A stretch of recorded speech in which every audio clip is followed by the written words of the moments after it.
Mike Murray. This is SNL. SNL. By the numbers. Numbers.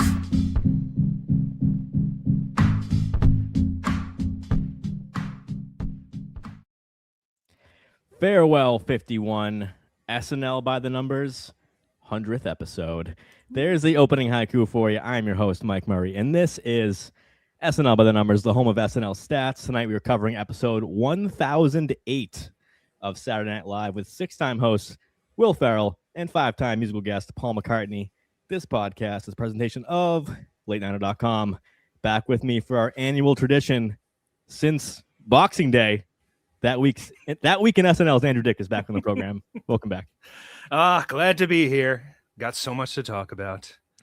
Yeah, I mean, we talked after, the day after Christmas, as is tradition, after the Bo and Yang farewell, and now we're saying farewell to 51. So I can't wait to hear your thoughts on it. And of course, with me, the hardest working man in podcasting, it's the Lorne of the SNN.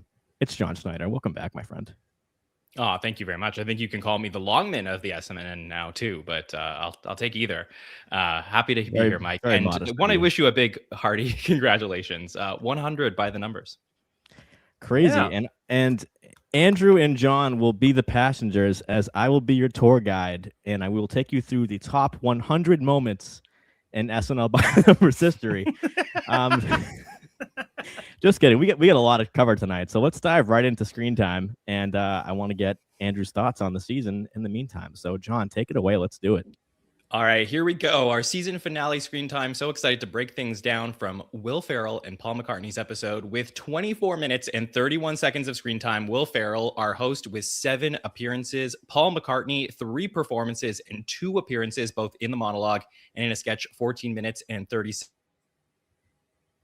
Then Chad Smith from the Red Hot Chili Peppers, also 4 appearances for him, appearing in the monologue, and then 3 performances, 11 minutes and 12 seconds. Ashley Padilla led the cast in what was an incredible season for her, something we'll be talking about all summer long. 9 minutes and 23 seconds for her. Jeremy Culhane also in 4 appearances, 9:20. Colin Jost, the cold open and on update, as he has been doing all season long, 9:05 for him. James Austin Johnson returned to form this week, 7 minutes, 14 seconds and 3 appearances. Mikey Day, 3 appearances, 6:45. Michael Che just on update, 6:36. Longer update for him, sort of, with the joke swap. Veronica Slawakowska, 2 appearances, 5:31. Andrew Dismukes, 3 and 5:20. Marcelo, 3, 4:56. Ties him with Ben Marshall at 4:56 with 2 appearances. Chloe Feynman, 4:41 for her, 2 appearances. Jane Wickline, just 1 appearance, but a huge one, 4:07. Tommy Brennan, 2 segments, 3:09. Sarah Sherman, 2 segments, just 2:34. Molly Shannon, great to see her at the show this week, 1:18. Cam Patterson, just 1:11, 1 appearance for him this week for the final episode of season 51. Aziz Ansari, 3rd week in a row, we get to see him, just 33 seconds this time, though. And then Kenan Thompson, the most veteran of all veteran cast members, just 25 seconds and 1 segment appearance for him to end this season. Steve Higgins also does a voiceover for 5 seconds. Mike, that is the screen time for the final episode of season 51.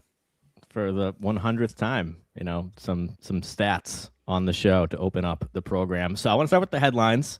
In significance order, we have James Austin Johnson breaking Alec Baldwin's Trump impression record with his 53rd. We have Mikey Day's 200th episode. And most importantly, we have our newest Triple Crown winner of SNL with Ashley Padilla leading in power ranking, screen time, and appearances. So congrats to Ashley Padilla. So well-deserved, and a featured player, no less. So Andrew Dick, first impressions on the season being over and Ashley Padilla being the star of SNL in 2025 to 26. Well, I mean, oh God, so much, so much to talk about here. I don't think it was a great season. I thought it was better than at least season 50 and probably season 49. And that's mostly on the back of, I would say, a handful of people. And that includes, obviously, just having Ashley there and breaking out. I thought, for the finale, I thought it was a pretty decent outing. For finales, they could be pretty messy and a little bit gassed out. And I thought that this one When you look at the cut for time material, I do think they could have wrangled a better live episode out of it. But overall, I thought a pretty decent way to end a very hit or miss season of the show for me.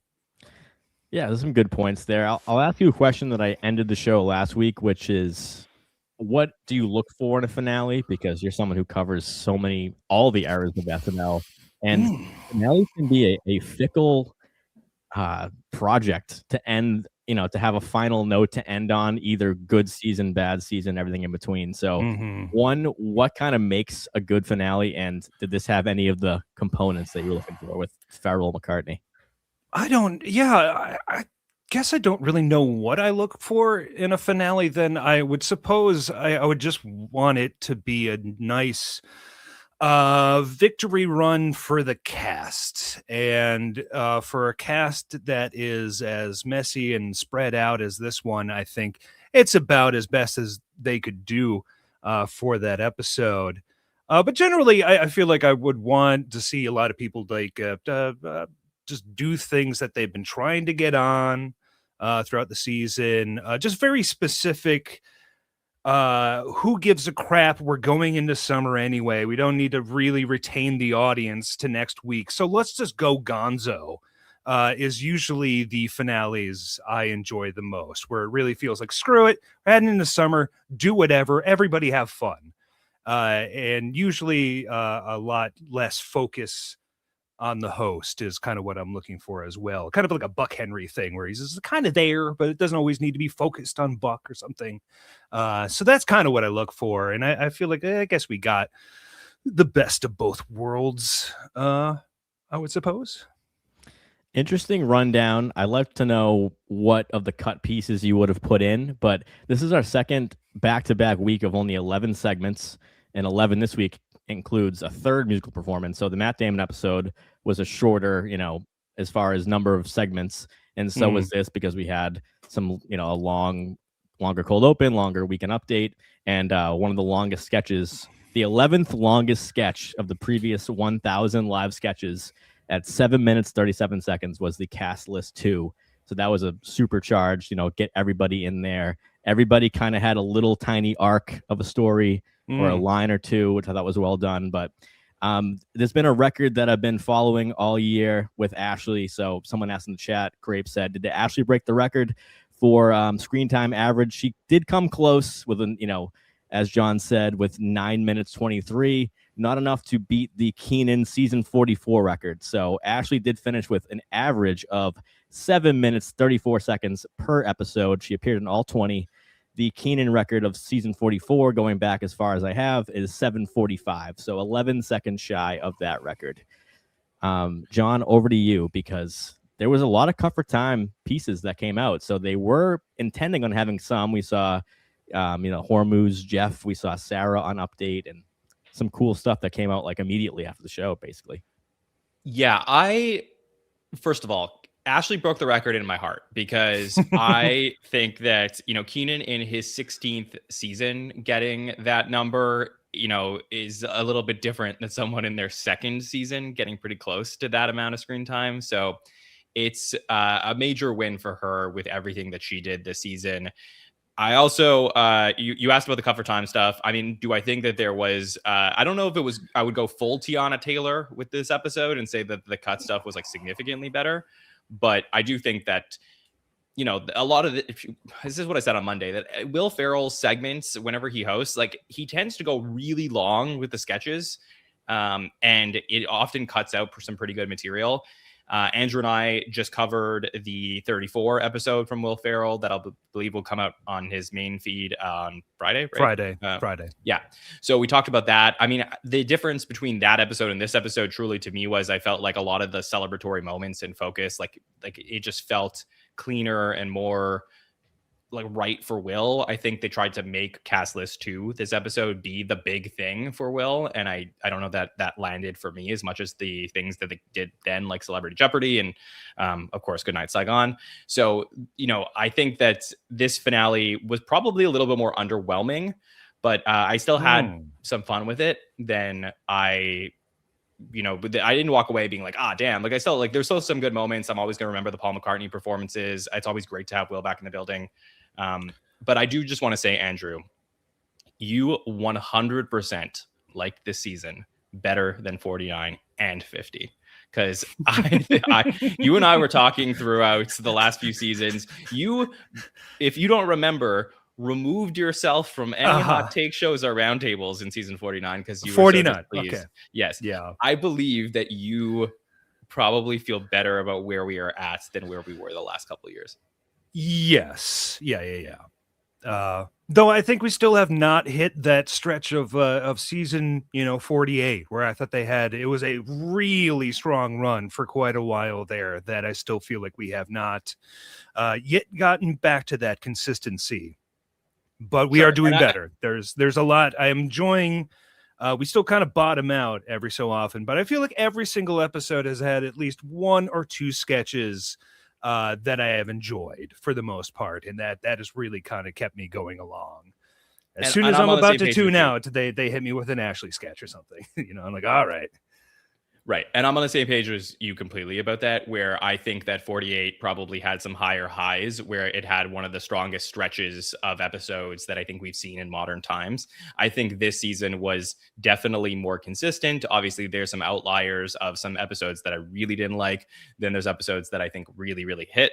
But for the most part, I felt like we were like, I think this was a pretty good season. And it was definitely my favorite season to cover, for sure. I agree with that from the stat angle for sure. Like there's so many storylines to cover on By the Numbers this year, Ashley being primary among them. But I want to bring up Jeremy Culhane, who comes out swinging in the finale with a career high of 920, is the only cast member, featured or not, to appear on Update. We knew we'd get a joke swap. So to get that spot to, beat out some other pieces and bring back a recurring character, no less, it wasn't even like a topical type of let's get this in before the summer, kind of an evergreen, Mr. On Blast is the character that made it to the finale with Will Ferrell and Paul McCartney. So props to Jeremy Culhane. I think when we talk about Danger Watch and featured players, there's no better way to secure a spot in your second season than to finish with a career high and get an Update in the finale. So what do you think about Jeremy this season, Andrew? I've been enjoying him. He's one of the few people that I feel is very dependable, and he's had 2 Weekend Update correspondents come back. We got the Tucker and Mr. On Blast, so I feel that he's good to go for at least the next season. I wish they would kind of use him more and use a little bit more of his. I feel he's very locked in sketches in a way that I feel like a lot of other people just aren't. And I think he can get over moments by just being very present in the scene. I mean, one of my favorite sketches of the entire season is the thing he did with Melissa McCarthy.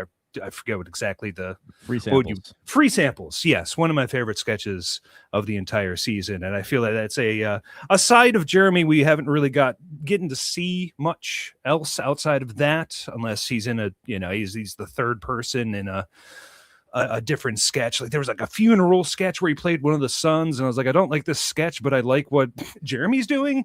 And so, yeah, he's definitely one of, I would say, 3 major highlights for me of the season, for sure. And I'd love to get your take on Mr. On Blast as an Update character, because there's been some polarization on this podcast, particularly on the Hot Take show on Saturday and then Monday night on the Roundtable with John. So I know how John feels and some of other podcasters. So what does that week in SNL feel about Mr. On Blast, one of the few debut and recurring characters of 51? No, I want to know what John thinks. When it popped up, I was like, ooh, do we need to run this back? Is there legs to this? And I feel that, yes, he 100% upped the entire game for that one. I don't know how many more iterations we can do of Mr. On Blast, but if he continues to have these ridiculous, where he's in the graphic screen, and so I thought that joke was absolutely brilliant. So if he just figures out all these bizarre meta ways to continue breaking the segment, I'm all on board for it. But yeah, I mean, I don't know. I think if I see it for the third time, I'm also going to go, all right, do we need to do this again? We'll see. Fair enough. I mean, that was so career high at 9:20. Previously, it was 6 minutes 8 with Glenn Powell. So really smashed that record. And John, I want to just have you jump in on Cast List 2 because you were with me last week talking about it. And I think my response was I want something that feels like the cast is all together. And we did get that in a very large sketch with the legendary host. And one of my favorite cameos in a long time was Molly Shannon.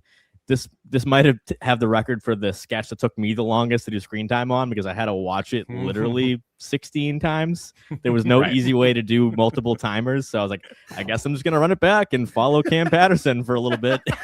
So every single time the camera cut, you're like, no! It's not even the camera cuts. It's the people walking in and out of the camera. That's probably the worst. Yeah. And, a horde of orcs and now there's a horde of SNL people because, there's like a background like, oh, Veronica's in there. Mikey Day's in the background. But so we did get what we wanted, at least what I wanted, and a sequel to a Cut for Time, which is another storyline that you were talking about. So thoughts on that being kind of like the linchpin moment of the finale? Did it meet the moment for you? I don't think it did. I prefer to do full cast sketches only once in a while. Like, I think if I'm drawing up an SNL episode, I generally prefer sketches with limited amount of cast members in them because I think that makes the parade sketches and the full cast sketches more special. I also think you overstuff sketches sometimes when you have a tendency to be like, all right, well, this one's going to have 5 or 6 people. Like, we limit the amount of jokes and character development we can get in such a short time because SNL really, to me, is all about world building. And I feel like it's harder to build a world when you just have so many different characters in that world in such a short amount of time. So, but yeah, I was excited because as you talked about, this is the first time we had the full cast together in a sketch since the Experienced Lawyer sketch back in the Amy Poehler episode, which I loved. That was one of my favorite sketches of the season. Here, I think what they felt was, hey, we had a hit. It ended up online. It's one of the rare times that a cut sketch ended up probably getting more buzz than things that happened in an episode. So let's bring it back. We're going to cater to the online audience, which, again, is still a little bit foreign to me, but they decided to do it. And they're like, this is going to be our big moment of the finale. And I think that, Will is very funny. Molly was fantastic in this. She looks great. She sounded great. Like, I just think the two of them were like, you still have like electric chemistry. But I sort of think, this premise does hurt highlighting people to their fullest extent because you really have to like get them in quick succession. And I don't know, just being like, oh, Marcelo and Cam, like, you're the jocks. Like, I don't know that is like enough for me to be like, oh yeah, okay, like, great. I'm glad they were in that. Like, it almost feels like there's a lot of extra padding on the sketch that doesn't need to be there, when I would rather, in a way, if you're gonna do this sketch, I would rather take your 5 or 6 funniest theater people and do all the theater tropes instead of forcing 16 people into the sketch. I feel like the exact opposite, John, because I have kind of grown soured of the parade sketches. There's been a couple good ones. I'm not going to lie. Like, maybe. And I don't think this counts as that. That's what I'm saying is this was not a parade sketch. It did make sense to have a group of people awaiting the cast list. It wasn't, well, we can get someone else to come by and say a line. And even Kenan and Molly made sense in their roles to come by as the choreographer and the music director and have a cool cameo moment and get Kenan in there for 25 seconds. So I did like that aspect of, because I agree with John that I like the smaller cast, more lived in, like, let's get to know this character for at least like 2 minutes before we never see them again. So in this moment, it did, like I said, have a little mini arc. You could kind of point to one thing about each person. And so I was a fan of that. But in general, I just was, it was cool to have a finality to the legend of the cut for time castless sketch, because usually there's no closure with those. It's kind of like either you're chronically online SNL fan who like talks about cut for time and I'm all out of cash and things, or you're you're a normal person, not like people on this podcast who watches the show and then you never find out about those. So I was happy to see that. Here, but let me ask, could we not have done the same sketch with, let's say, call it like, we'll get Jane as the tree, Jeremy as the accomplished actor that the Will Ferrell envies, Ashley, Ben is the one you're going to ask to dye his hair. Like, we're going to get like Phil Sauer in the wheelchair. Like, can we not get 5 to 7 of them and then cut like a couple minutes off of the sketch, so much so that we get Hormuz Jeff, or maybe even the Ashley, dad, like as the dad birthday in this episode as well. Like, I feel like the response and the excitement about this thing, like could have happened the same way in 4 minutes instead of 7 minutes. It's possible. If we're gonna go I feel there, it doesn't work though, because you need the cast of a play plus the people that aren't going to make it. The sketch demands a big group of people looking at who made it, and I feel like it's there. Everybody kind of comes to that one with a character, so you can also just watch them in the background, and they're all reacting to everyone's beats. Sure. So everybody continues acting throughout the entire scene, and I think that's what really made it work for me. And yeah, I did not feel any of its 7 minutes. I thought it was perfect length. Certainly not part of the episode I would have cut down. Now, I'm also saying this as a person that hated Will's season 45 episode so much that I never watched the cast list sketch. I've not seen the original. I know people love it, but that episode left such a bad taste in my mouth that at the time I was like, I'm not watching any more of this episode, and just never got back around to it. So did you get the continuity when you were watching this one to like understand that there was, Mikey was originally a student and now he's coming back? Like, did it all play for you the same way? I got that. Yeah. And I feel like you don't need to have seen the first two get that beat. I think it just kind of plays for Mikey at this point. Of like, the guy, he's still here, and like, yeah, he's still here. Mike, I think I'm just harder on it because, again, I was just hoping with, Paul McCartney in the building that perhaps, and Colin Jost still there, and like this big moment for the season that's post the 50th.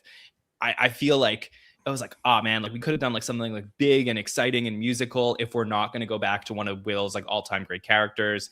So when I saw this, I was like, all right, like this was okay. Like I just don't feel like it ever elevated to the past of like epicness that I think if we look back on this in 5 years, we're gonna be like, oh man, remember that one? And that had cast list too. Yeah, fair enough. This is what I look for in a finale. Everybody's there. Exactly. Everybody has their business to do. Everybody gets to interact with each other. I felt like for me, this is what I'm looking for. I don't need epic bombast. I need everybody on, everybody getting a little piece of the action. And overall, I thought it was funny. Everybody had like little funny moments. Even Cam and Marcelo, like their tiny little beats, kind of they made me laugh too. So I felt like everybody got over, and it was exactly this of an episode where I don't agree with all the calls. I felt like this was absolutely the right call to have in there. Agreed, and I'm just bringing that up because I want to be a man of my word and say I got what I wanted, and I did enjoy it. Even watching it 16 times in a row, I still got laughs. And I got to appreciate performances, second or third time, or reactions. And just the meta nature of this show that I do, By the Numbers, about the competition of SNL and the cast and the ebbing and flowing of this graph every week, and seeing like there is some realism, there is some, life mimicking art going on with those characters, and Jane being a tree. And so like I enjoyed it from that level too. And finally, speaking of Danger Watch, I mean, Tommy Brennan, what a way to go out, John. I mean, with him getting his balls ripped up by Molly Shannon. I mean, John Rudnitsky comes in with a grease sketch, and Tommy Brennan goes out with a grease sketch. Yeah, I mean, it's tough. We'll do our legacy watch and talk about, what we think moving forward. I just, did that save him? I don't know. If anything, the moment landed for me. It's, an old joke, but one that I felt they both pulled off well. So, yeah, I think it definitely helped in that. It probably showed that he is willing to look stupid on camera. And I think that he maybe wasn't that wasn't so obvious before. Mm. And also, get a compliment on how nice his abs are. So I don't know if it's a totally looking stupid. Sure. Yeah. From Molly Shannon. But Andrew, is there anyone else from this episode, anything you want to touch on before we move on? Because there's it's been a while since December, and we got some good numbers this week from a shortened, only really 8 segments minus the 3 Paul McCartney performances. So it wasn't a ton to do for everybody, but we got some good numbers in that sketch for sure. Yeah, I think the most interesting one for me, and I think low key the another story of the season, Kenan Thompson at 25 seconds. I do wonder if we have really finally hit the season where we have to say goodbye to Kenan. I don't say that as a person that dislikes him. He's been in my sketch comedy life for over half of my life. He's been on the show for, I think, over half of my life. And so I just think that this season, it was a rough one for Kenan, and they struggled to feed him in anywhere. There was a lot of really clunky endings where he kind of got shoved in there for like a tag and stuff. And he's basically a tag on the cast list sketch as well. And so I think that's a conversation we might need to start having. And of my sample sizes of people that have responded to crazy Twitter posts and shit that I've made, I do feel like there's a growing number of people that are like, I think it's okay if he goes. I don't think there's anything particular that he is bringing to the show now that can't be found within someone else. I'm glad you brought that up. 2 things. One, the Kenan coming in at the end as a button, I think actually worked for him this season. It did not give him good stats. It did not give him prestige in 51, but I think it worked being Kenan. Like, I didn't want to see that from a rookie like we got from Longfellow, or like sometimes like a Devin Walker a couple years ago, that group. But with Kenan, it works because he's just older than a lot of the cast, and he has a style that's different than this rookie class. But I wanted to look at his numbers real quick because this episode right here did make this officially the lowest Kenan season that we've covered. And going back through all my stats, season 44 is the record I mentioned earlier of the best average I have recorded at 7 minutes 45 per. He went down to 5 minutes 8 and 45. In season 46, he went down to an even 5 minutes. And then we saw a Kenan renaissance, if you will. We saw 5:46 in season 47, and then up to a 6:51. So he kind of, set the bar high from season 44. Of course, he had been in the cast for already 12 years at that point. But 6:51 in season 48, he did a lot of heavy lifting. And then we've seen this almost steady decline because he went down almost 2 minutes in season 49 to 5:01. So almost identical to 46, the COVID season. Then last year in 50, he was, ultimately the highest screen time getter of SNL history in the 50th celebration. But his, canonical episodes in season 50 was 4 minutes 24. And after this finale, he dropped to 4 minutes 22 for the season on average. So, John, officially the lowest Kenan number that we have seen. But can I just say, I kind of disagree with Andrew here that if he's going to be here, this is fine. Like, it's the episodes where he's putting up 6 to 8 minutes and he's taking time away from a lot of other people that I think people can complain about after 23 years. But I think if he's going to just pop in for a quick laugh, like he might be harming his career numbers, but ultimately I think everyone is going to say no one will ever top his longevity records. He'll always be one of the greatest of all time. Like, I don't think he's hurting his legacy by popping in for 25 seconds to an episode. I think this is more like if he was a cameo. And I prefer, if you're going to be there and be at the end of the bench and just pop in when we need you, this is exactly the Kenan that I would want at this point. Well, I mean, I hate to look at the show as a producer since I'm just a fan, but I mean, him being there the longest also means he has to be getting paid the most. And if you're paying this guy the most for 25 seconds an episode, maybe to just unnecessarily tag an end of a sketch, I wouldn't keep him around. I would rather that money go to anybody else. But there's no some new salary cast cap members. that we know of, Andrew. Like, it's not like they're like, hey, well, we can only fit this many people in this. If we hear that there's budget cuts and then they keep Kenan around, I'm totally with you. But we're not like, hey, they're, you know, just at the cap and they had to cut Tommy because they kept Kenan. Like, we don't know that for sure. I know that's So what I'm saying, but I feel like it has to have happened, that we've renegotiated that contract quite a number of times. And, you know, I get it that I'm no dummy. I see what's happening just as much as anybody else and go like, yeah, I wouldn't leave a job either right now. Like, there's not much popping off in Hollywood. SNL is not the delivery system directly into movies or shows anymore. It's hopefully you can get a series of commercials mostly, or you start a podcast. So I get it. But in terms of like just rough guts, cutting the show down to its bare essentials, I don't see the need for him anymore. And I say that as a person who loves Kenan. Yeah, I think that's fair. I think that I don't know that there's anyone who's walking around saying I need to have Kenan on this show, except for maybe Lauren. But if he's gonna be there, this is fine. I think doing under a minute of work and just maybe putting the cherry on top to sketches totally tracks for me. Or if on occasion an old friend comes around and they want to get a vintage Kenan performance, he still has the legs and he's like able to get up and just, you know, have a great sketch, then fantastic. I mean, there's a significant lack of diversity in this cast that I hope they rectify for season 52. So before we talk about just getting rid of Kenan, I think we have to also have a solution for that as well. So there's a lot to think about. Yes. Let's do a quick objective exercise just on this topic. Maybe it'll settle something, because I'm not going to go through the runtime or remind you what Kenan did in the show, but I want to highlight the 3 best Kenan episodes of the season. And John, Andrew, tell me if those were 3 of the strongest or any mix of that.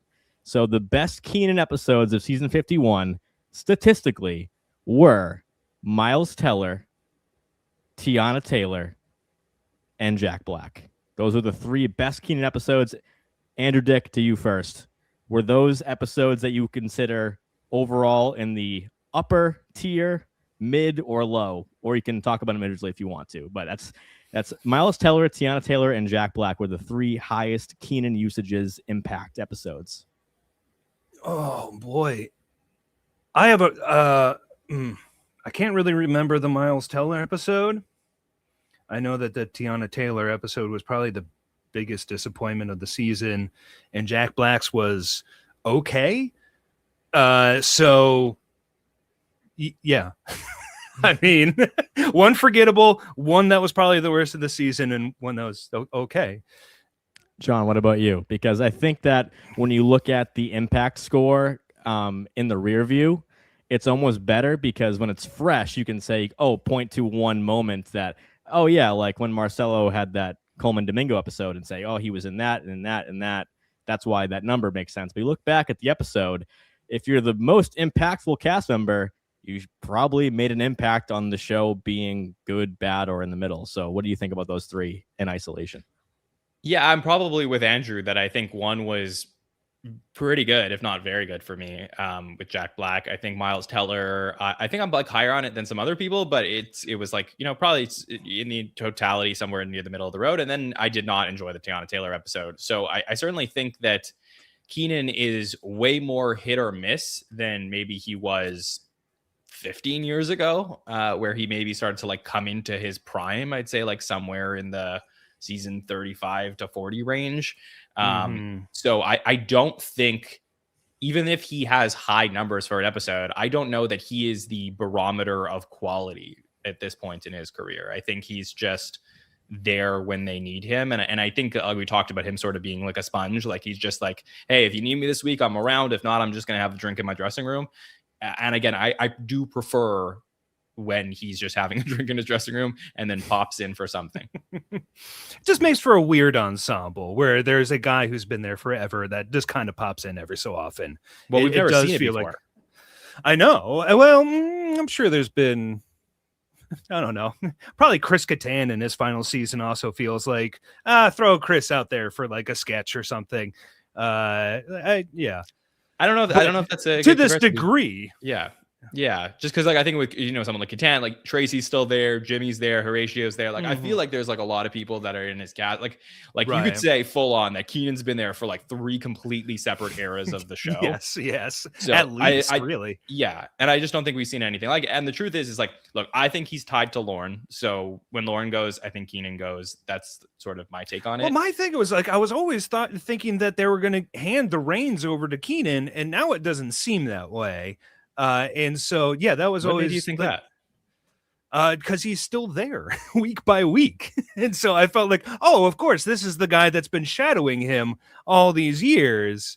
But now it really, it doesn't seem to be that way. At least, from me looking inwards, I don't know if that. I think he's basically said that they're not going to give him the show. So I've never bought that theory for a second that they would offer that to Kenan or Kenan would want it / accept it. Well, I think he would because he won't leave. He loves the show. So I think he does want it is the thing to me.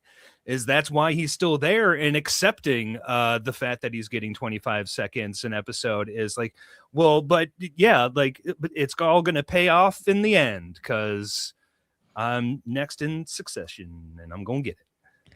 Well, speaking of that, I mean, I did bring that up because I did that exercise a couple of years ago with Bowen Yang, who was probably in our fan base and a lot of listeners, the most popular cast member for a bit. And there was a little bit of a troubling trend, and this is actually a compliment to Bowen, who's one of my favorites, is that when Bowen had a big impact, it was some of the worst episodes, but that was because Bowen was doing the heavy lifting for either a bad host or had like a really good cold open or a really good update, and it was siloed as like Bowen's getting a moment and really popping off this week, and otherwise kind of bad week. So it doesn't necessarily reflect on Kenan, but it's an interesting look back. You want a good number on this show? Okay, how much money? What do you think, numbers. John? Yeah, Andrew, I know you love numbers. How much money did Kenan make per second of screen time in this episode? Just want to take a guess? I'll throw something out. Oh Lordy, I don't know. 10 grand a second. Okay, I'll go under that, but $6,000 a second for this episode. The Kirk Cousins of SNL, John?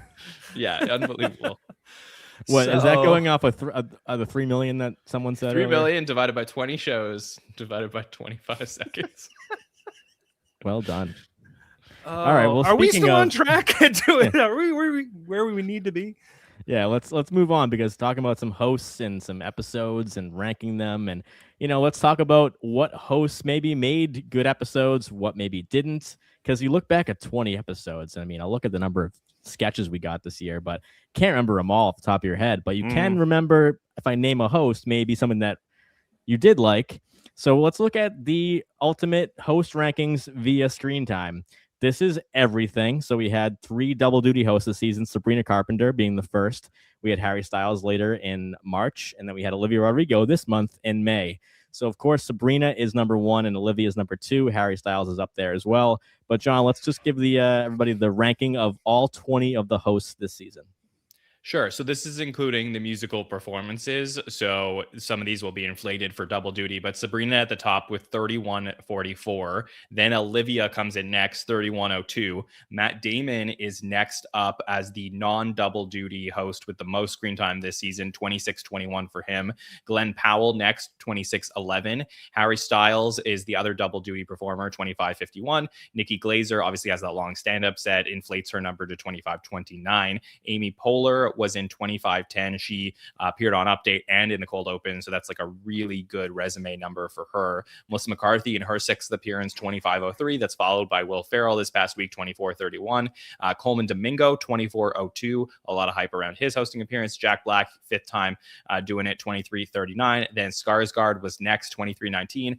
Ryan Gosling in his 4th time, 2248. That's followed by Connor Story, 2144. Ariana Grande's Christmas episode, 2056 for her. Bad Bunny, the premiere, 1942.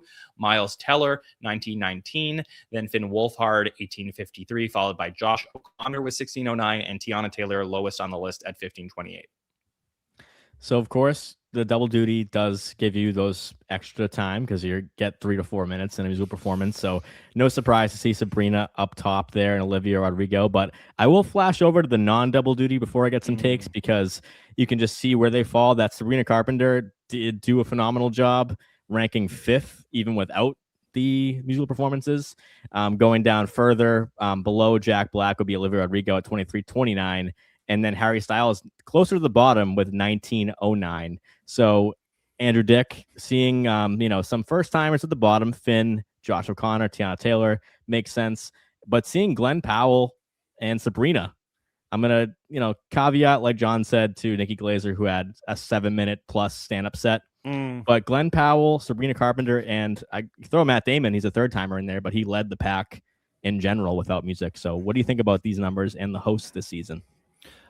Yeah, it's been an interesting batch. I will say that Glenn Powell was my favorite episode, and I think my favorite host.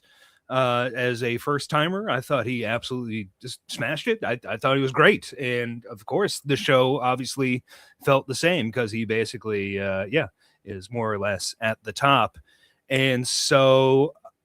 Yeah, that's heartening to see that. The numbers bear out that the show also felt like hell yeah. Glenn Powell's awesome. He's made for this. So hopefully he can come back because that was my personal favorite of the season, and then probably Melissa McCarthy. Coleman Domingo and Connor Story are the 2 episodes that I felt like were not great writing wise, but were made better by the host, by Coleman and Connor. So agreed. I would really like to see them come back and just, I don't know, hopefully more of an oomph in the writing there. And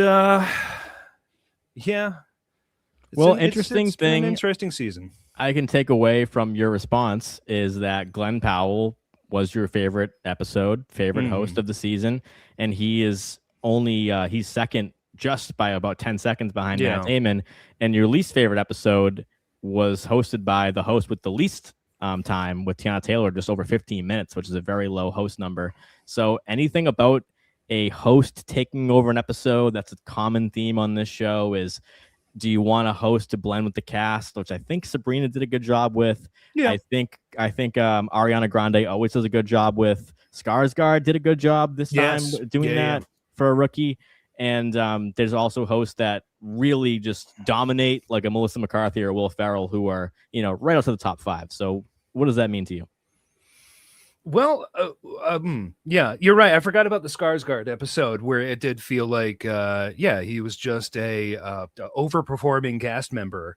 And that's usually the kind of hosting I'd like to see is somebody who can also just kind of slide into like reoccurring things like they did with Skarsgård. I think there was a couple bits that they brought back and he was like, yeah, I'll be in on that. And stuff like maybe Tiana Taylor, where it was just like, well, she can sing and dance, and I don't know. I feel like, you really do have to need the right alchemy of being the host, but also just being part of the cast, just being part of the show. And Josh O'Connor, who's Josh O'Connor again? Who's that? I'm sorry. He was the guy that hosted Bo and Yang's second to last episode, because that's what I think. That's how you remember him? Yeah, because Bowen mentioned it in his final sketch when he's like, last week, Josh O'Connor was here. It's almost as like an inside joke when we watched that in 15 years ago. Oh, yeah. He's British. Who was Josh O'Connor? Oh, he's from Knives Out. Okay, the British guy. Okay, all right. I watched the episode, of course. I don't know who he is. I'm sorry. But John, I have an important question for you. Sure. Because you've been praising the booking department this season, and you now have the luxury of seeing these stats. But if I told you, hey, I snuck in upstairs, I saw Lauren's corkboard. I have the entire season 51 lineup, and I texted it to you, of course. I sent you a little pic, and you reacted to it. Who would surprise you the most on this list that either over or underperformed? Because I think there is a decent amount of surprises here. Ooh, that's a good question that I was not expecting. So, Good. yeah, I overperformed On his it. toes. I think I would be number. surprised that Matt Damon overperformed because I felt like he was. My take was that I feel like he was very forgettable in his previous times hosting. He was memorable as Kavanaugh, but I don't think that people really like thought that he brought much to. Not that his episodes are bad. It was just like you're never going to talk about them. But I feel like last week he put up like a Tom Hanks level performance as a host. And I was very impressed with the way that he completely elevated that episode. That auctioneer sketch is top tier of the season for sure. Top 10. Him going bumper to bumper to bumper to bumper. Like that is a moment of the season for me. So his legacy as a host is way higher after that episode than what we had previously thought. So I think that's probably would have been a big surprise. If you would have told me that Bad Bunny was hosting again and he sucked, I would have been very surprised because I think that premiere was rough. Well, unless Lauren has a crystal ball, I couldn't send you that in a text that episode would be that bad. But maybe like Ryan Gosling, I would say. Oh, he's come back for a fourth time, and he's not in the top 5. And Gosling's sketches were long. That was the longest sketch average of the year. And that surprised me too. Yeah. Having that, where I was looking at the highest sketch runtime average, and Gosling and Ferrell were at the top. They both had 4 live sketches, so they were like longer pieces. Like that wedding toast sketch that he did was super long. He had a long monologue. So Gosling got opportunities at a lot of screen time, and he's not even above Olivia Rodrigo, who had to do double duty that night, or Coleman Domingo. Yeah, but Glenn Mike, Powell. These are like, we're talking about like 50 seconds to a minute. Like once you get to the midpoint of this graph, I was talking about we are talking about seconds. Yeah, it's marginal difference between each other. I think where this graph really takes importance is that Josh O'Connor and Teyana Taylor are significantly lower. Like, what is the margin of difference here that really matters? I can see from this chart that for whatever reason, the show did not trust Teyana Taylor and Josh O'Connor. They did not feel like these people are going to carry them through the episode. Whatever effect that had on the episode is fine. I mean, these are, again, the things that made the live show. Perhaps if Tiana's dress sketches made it, we'd be thinking about this whole thing differently. But just from what we saw, this didn't work here. I do think you could say, yes, like Ryan Gosling versus Matt Damon, because then you're talking about like, hey, this is a 4 or 3.5 minute difference there. Like those are the ones that you're like, okay, well, what are we really looking at here? And I think for people like Damon and Glenn Powell and even Amy Poehler and Sabrina Carpenter, like they all came out and they showed out this year. Like they were all very impressive with the performances they gave, significantly making their episodes better. Well, that's my exact point, though, is that Ryan Gosling was not up there. Because now that we have the luxury of seeing the data, is that Ryan Gosling had a lot more opportunity to stat pad and is not in the top 5. Where Matt Damon had a much tougher road to get there with an extremely long weekend update. So getting in that cold open as Kavanaugh was significant because it got him some time. It wasn't crazy amount of time for a host in a cold open when it does happen. You know, seeing it on par with Amy Poehler, Sabrina Carpenter, and Will Ferrell this week. You know, Miles Teller a little bit in that New York City mayoral debate that we saw. So that's what I'm saying that for, because, yeah, of course, in the middle of there, like, you know, separating by 20 seconds, 30 seconds, 40 seconds. But seeing Glenn Powell, Matt Damon up there in the 26 minutes and a Gosling or a Harry Styles on at 19 minutes, like I think that's significant. That makes Glenn Powell's number even more important, right? Because Powell is the one that's near the top of this list that doesn't have a significantly long stand-up monologue or was in the cold open. So he's the one that's there that really showed out from normal cold open, which actually was maybe the most unique cold open because he had to anchor it, bringing on a non-celebrity with him, Mitch the UPS guy. He does that, significantly what a fun shows out. monologue. Yeah, really great. Honestly, probably arguably the best episode of the season. And then he carries the rest of the night in an episode that I think the writing is really strong. He's really great. Like he's definitely the guy that you would look at and be like, all right, well, like when's the next Howell episode? The way we were talking about Bargatze. Thank God for MacGruber, right? I mean, he got a MacGruber trilogy in there, but he's not the lead in that. But quick cuts over to Glenn Powell and Chloe Fineman, who had her best career episode with Glenn Powell as well. So Andrew Dick, other than Glenn Powell, who of the first timers do you think could be or should be back the soonest? Of the first timers, I would say Connor Story, definitely. He came in with his own trunk sketch and smashed everything that they wrote for him that week. And I really want him to come back. And yeah, I want the show to rise to the level that he is capable of, because it was shameful that he came in and was like, here's my old, I'm not sure if it was Groundlings or whatever, but here's my old theater piece that we're going to repurpose for the show. And it crushed. And also Skarsgård was another one where I was like, we need more loopy European weirdos, not so much in a Glenn Powell way, but in a Skarsgård way. And I think he brings that. He brings the funk in that regard for me. I'd agree with both of those takes. John, final take, same question. I think I go Sabrina, honestly. I think she showed out. It's not easy to do double duty. Everyone's always trying to be the next Justin Timberlake and come in and just have that, mega performance. I think for me that she had a fantastic episode, and it's one that people will be talking about. And a lot of people feel like her musical performances themselves were some of the best of the season. So it was a long time coming for her to finally get the chance to host. And I think she's going to do it again. Yeah, maybe every year or two or three, there's a host that we say like, wow, they would have been a great cast member. And I feel like Sabrina Carpenter was that. Her age also matched, she didn't feel like, okay, we have Brendan Gleeson's here this week, so we got to make him play this. Hey, that's a good episode. Oh, I love that episode. I mean, the Try Guys was a phenomenal piece. But no, I did like that episode though. But I think Sabrina Carpenter felt like, oh, she should do this every year. That she should be the Timberlake. It's not Harry Styles, it's Sabrina Carpenter. Was that the second episode of the season? That's like pretty far back. And third, yeah, after Polar. Yeah. So I feel like it's just so far in the rear view that I don't quite remember it at this point. But she did come back for the Finn Wolfhard episode. So she's already showing off, how close she is to this cast. And it's the thing that Seth Meyers always talks about, where he says that the 50th anniversary show. Yeah. Seth always says that, when a cast really starts to feel like they're bonding with each other, they also start to develop a cast of their own, which are friends of the show that will come back and host while they're there and want to be a part of that era.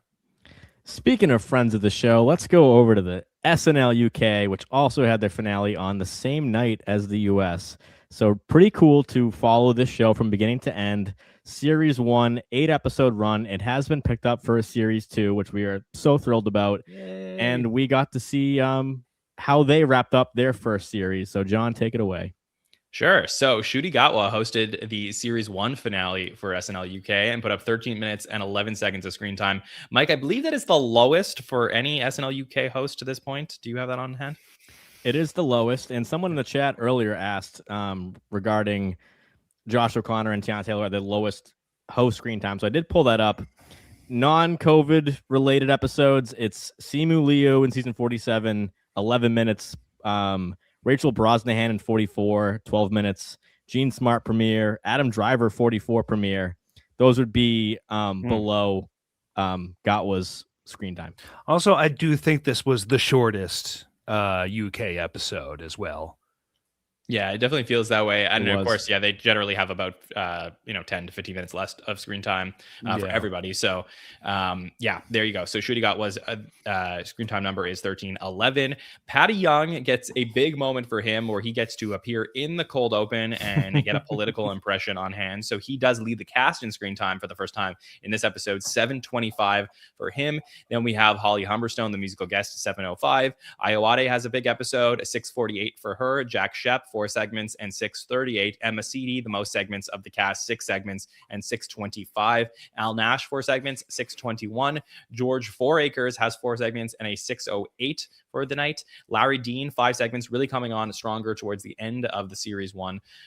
4 minutes and 33 seconds for him. Anya Magliano on Update, 4:28. Annabelle Marlowe, just 3 segments and 2:47 this week. Celeste String, 3 segments and 2:38.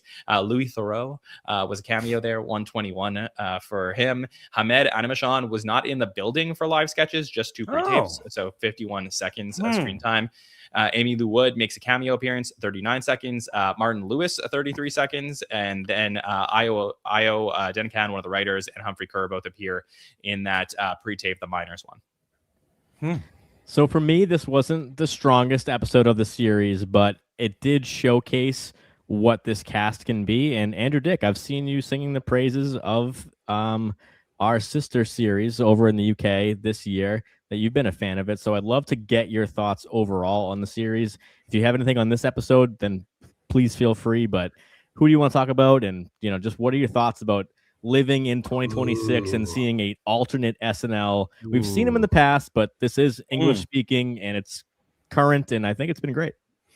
Oh, I think it's been fantastic. And I really hope that the success of the show can push the US show to make the hard cuts, and just really what makes SNL UK really sing for me is, I mean, you look at these numbers and some of them are kind of, Annabelle gets lesser known, but everybody is kind of right down the middle. It very much feels like an ensemble.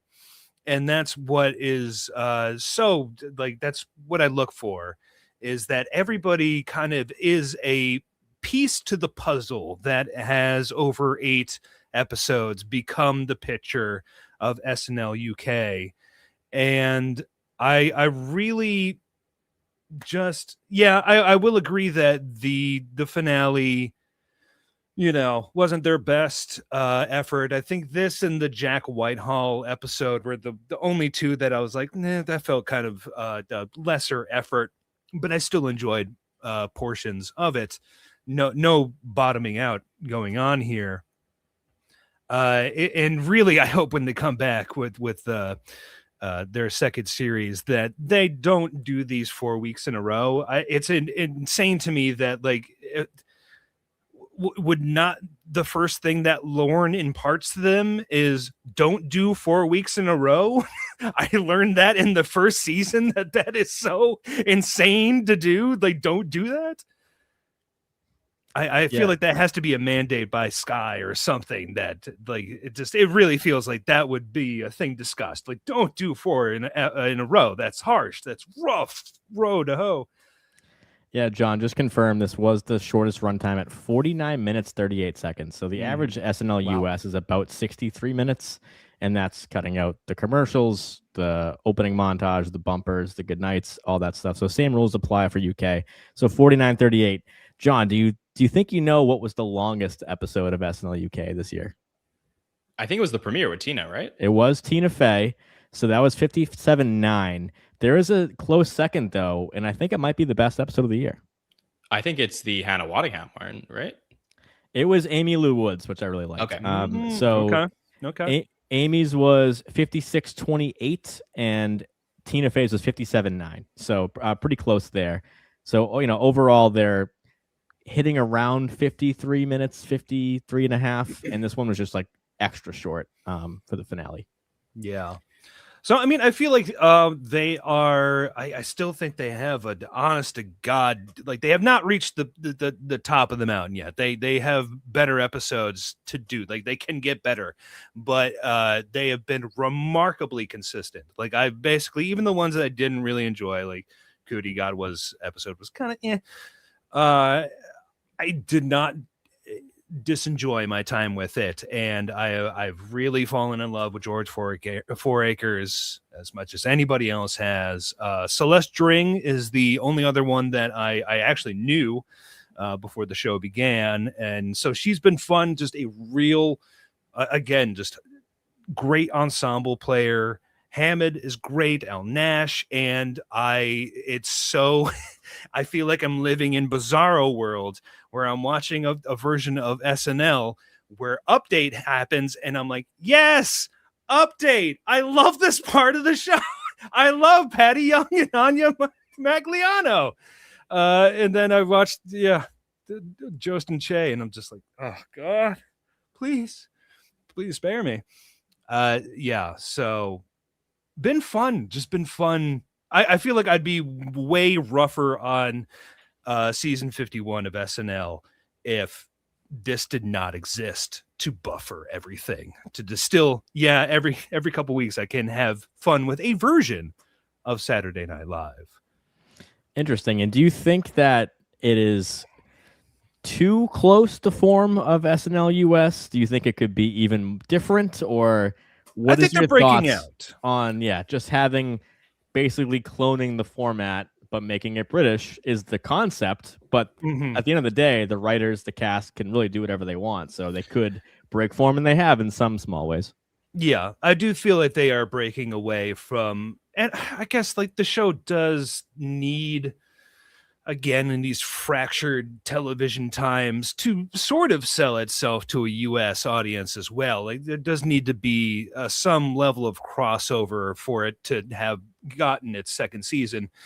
And, like some parts of it, like I was completely fine, Tina Fey, to open it up. I thought it was a great episode. Tina really stepped back, let the cast take the reins. Great episode. Huge laughs. Jimmy Fallon, I didn't really understand that whole thing. I just don't even understand, like, does the UK audience have much of a connection to him at all? I thought that was weird. And Foo Fighters, like I do kind of wish that, they even in the musical sections, like right now, just like keep it to UK focused stuff. But then seeing what really hit for the show being those very specific UK things, like How Irish Is Your Granddad, the Port Council thing, the Martin Lewis. I have no clue who Martin Lewis is, and they did a little runner with him with Ayoade, and that is beautiful to me. That is exactly what the show to be doing. I want to sometimes not even understand it. Like there's the famous 5 pre-tape. I only know that through very obscure things. So that would be another thing that I would have had no clue. Like the famous 5, what are you talking about? And that's what I want. That I want this to be not so much a UK show that is broadcast to the US, but just a UK show that is you can also sometimes watch in the US.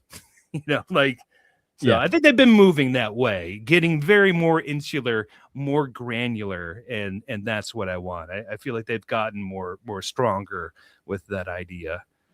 Agreed, and I couldn't agree more with. I like to not get it sometimes because I feel like in the Tina episode, the Jamie Dornan, like nothing really went over my head. It felt like anybody could enjoy this, and then there were certain moments in the past few episodes that I go, I have no idea what this is, and I love it. So, John, what did you think about? We just had a spirited conversation about the cast of SNL and the finale of 51, going over to UK with less than half the episodes to finishing strong. How do you think they did? I think they did fantastic. I mean, how could you ask for anything more from the show? And I couldn't agree more with Andrew. I think that, part of the joy of my first experience ever going back to watch old seasons of Saturday Night Live was learning so much that I never knew. Just like what was popular at the time, what people were talking about, what was culturally interesting, music, movies, politics, like everything that SNL covered from 75 all the way through to modern times. And I'm getting the same thing with SNL UK. I love getting to learn about British politics and all of the British references. I really had no clue who Keir Starmer was. Yeah. I knew of him. But we got a Liz Truss this week, which I was thrilled to see. Liz Truss coming out of the armoire was a highlight for me. For sure. And I think that there's so many fantastic things.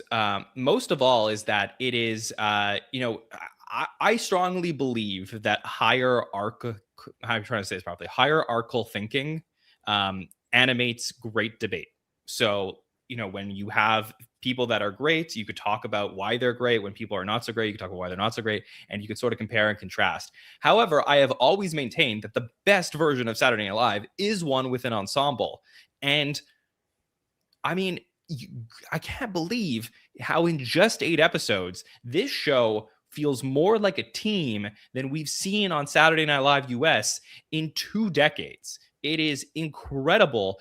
And we're not talking about like a huge difference in the amount of cast members, like 16 versus 11, but it goes to show you just having 5 less really seems to make all the difference in the world. And the fact that they are, making an effort of saying, hey, like, Larry didn't get a lot this week. Let's focus on Larry this week. Yeah. SNL US doesn't do it. And it's, again, it creates interesting podcast conversation. But I don't know that we're ever going to get to saying, hey, we're in the next great golden era of the show when we watch the show on a week-to-week basis and people aren't there because they don't even have the room to grow on the show. I do think that there is a lot of positives that I take away from season 51. One of them being that I think they've been coaching some people and making them better. But that's not enough for me to say that they're at a place where I think SNL UK already is in 8 episodes. So it's almost a shame that we don't get that same stuff over here. So I'm loving getting both. I'm so glad you said that. I know we've said it in the past, but it's so important to me that in 8 episodes, I felt like I got to know everybody. Like just period, end of sentence. Bringing in Larry in the last couple episodes, that was like the last one where I was like, I still don't really. And then he came in, he did that cold open, and I was like, oh, he's also fantastic. Yeah. And coming in, that was my trepidation is, am I going to recognize these people in week 3? And am I going to form, bonds with them through the screen and be like rooting for them? And yeah, episode 2, episode 3, 4, by 4, it was like, I'm so happy to see Annabelle again. I love that Hammond's leading a sketch. And that was fun for me because I'm so used to seeing Jost J, Day, and Kenan, which is great. But it was fun to root for. Iowa Days has a great week, so that was fun. You talked about update, like Patty and Anya are killing it. Patty is one of my favorite things. Crushing it. Oh my God. That when he told that shitty joke about the Post and like the pigeons, and then he got mad at the writers the writers on the floor. It's brilliant. So good. But I will also say, and I don't want to pour cold water on anything, but this is an important thing to mention, which is that I do believe they are in their honeymoon period right now. They've gone on a couple dates. Everybody really likes each other. Nobody is too famous for the show yet, but still there. And I think that all of the strife they have faced at SNL UK is external conflict where people don't believe in the show, which causes them to band together. What happens when there is internal conflict? Because that is bound to happen in a show where people produce material and not everything gets on air. There are still things that are being cut from the show. And I do believe that, sort of harsh brutality of the nature of SNL makes it interesting, but also can create conflict in the future. And again, the best eras of this show have leaders in the cast and are tight enough to fight through it and still produce a great episode week after week. But I don't think that they have proven that they are there yet just in 8 episodes. Yeah. Well, I mean, again, it's just 8 episodes, so that's the hardest thing to track. Is just like it was not an American season of 20 odd episodes, so. But speaking of harsh brutality, John, let's rank these people via numbers and empirical data. Let's do it. Well, we will do this regardless, because this is not our opinion on anything. This is just what the show presented to us. So who did they feature the most this season? And we'll see if that continues to track moving forward. Because again, the people who tend to do really well, they get more projects booked for them. They end up becoming perhaps bigger than the show. And we'll see how that does affect the future when we come back for series 2. But here we go. Jack Shep led from start to finish, both in appearances, screen time, power rankings. So he's the one who has been leading this entire show, just being featured week after week for just being completely spread out throughout the entirety of SNL UK. People are calling him the British Ashley Padilla. Sure, yeah, at 161.1 for the power ranking. Greens Joke across about the board. Jack and spread out that I'm not going to make. All right, yeah. There we got George, who I agree with Andrew. Maybe my favorite cast member so far. Just completely dynamic. His voice is unbelievable. And, I'll be interested to see, because I think him and Jack are pretty neck and neck right now, but he's definitely become one of the bigger stars and someone who's translated over here. 145.7, another great episode for him at a 118.8. Celeste had a weaker episode this week, 113.2 overall, but a 58.1 for week number 8. So just an off week for her. And I think that she finally found her voice, I think, about halfway through this series. So I'm excited to continue to talk about her. Emma Seedy did come back very strong in this episode. Strongest power ranking of the episode, up to a 112.73, just ahead of Al Nash, 112.70. So again, all numbers pretty close to each other. Annabelle moved down with a slower week at a 55.9. Now is at a 110.1 overall. Iowade moved up to a 102.4 after putting up a 134. And then again, Hamed was not in the building physically, so he was not able to be in live sketches. But because he was in pre-tapes, he wasn't absent for the episode. So his power ranking did go down to a 98.1, but still, he clearly showed that he could be very high up in the power ranking when he is there. So all of them very strong. And then Larry is the lowest on the list. He had a very slow start to this, but I really feel like he's found his voice in the last few weeks. So for me, if I'm going to Vegas and I'm betting on somebody, like I kind of feel like series 2 could be really, really great for Larry. He could be all the way up there towards the end. So, I mean, that's the exciting thing, is that he's ahead of Patty, 81.1, who now, moves up significantly ahead of Anya, 73.2. But between 1 and 9, all of the non-update anchors, non-update cast members, I feel like I have no idea who's going to dominate series 2, assuming the entire cast stays the same, because week to week, it could be anybody. And Andrew, one of the fascinating things that we've said since the beginning, since episode 1 of By the Numbers, is, does the eye test reckon with the data? Because you've watched these 8 episodes, and I'm sure I can speak for you, Jack Shep, George Fouracres do feel standout among the 11, but seeing Celeste, Emma, Al, they're all locked right there.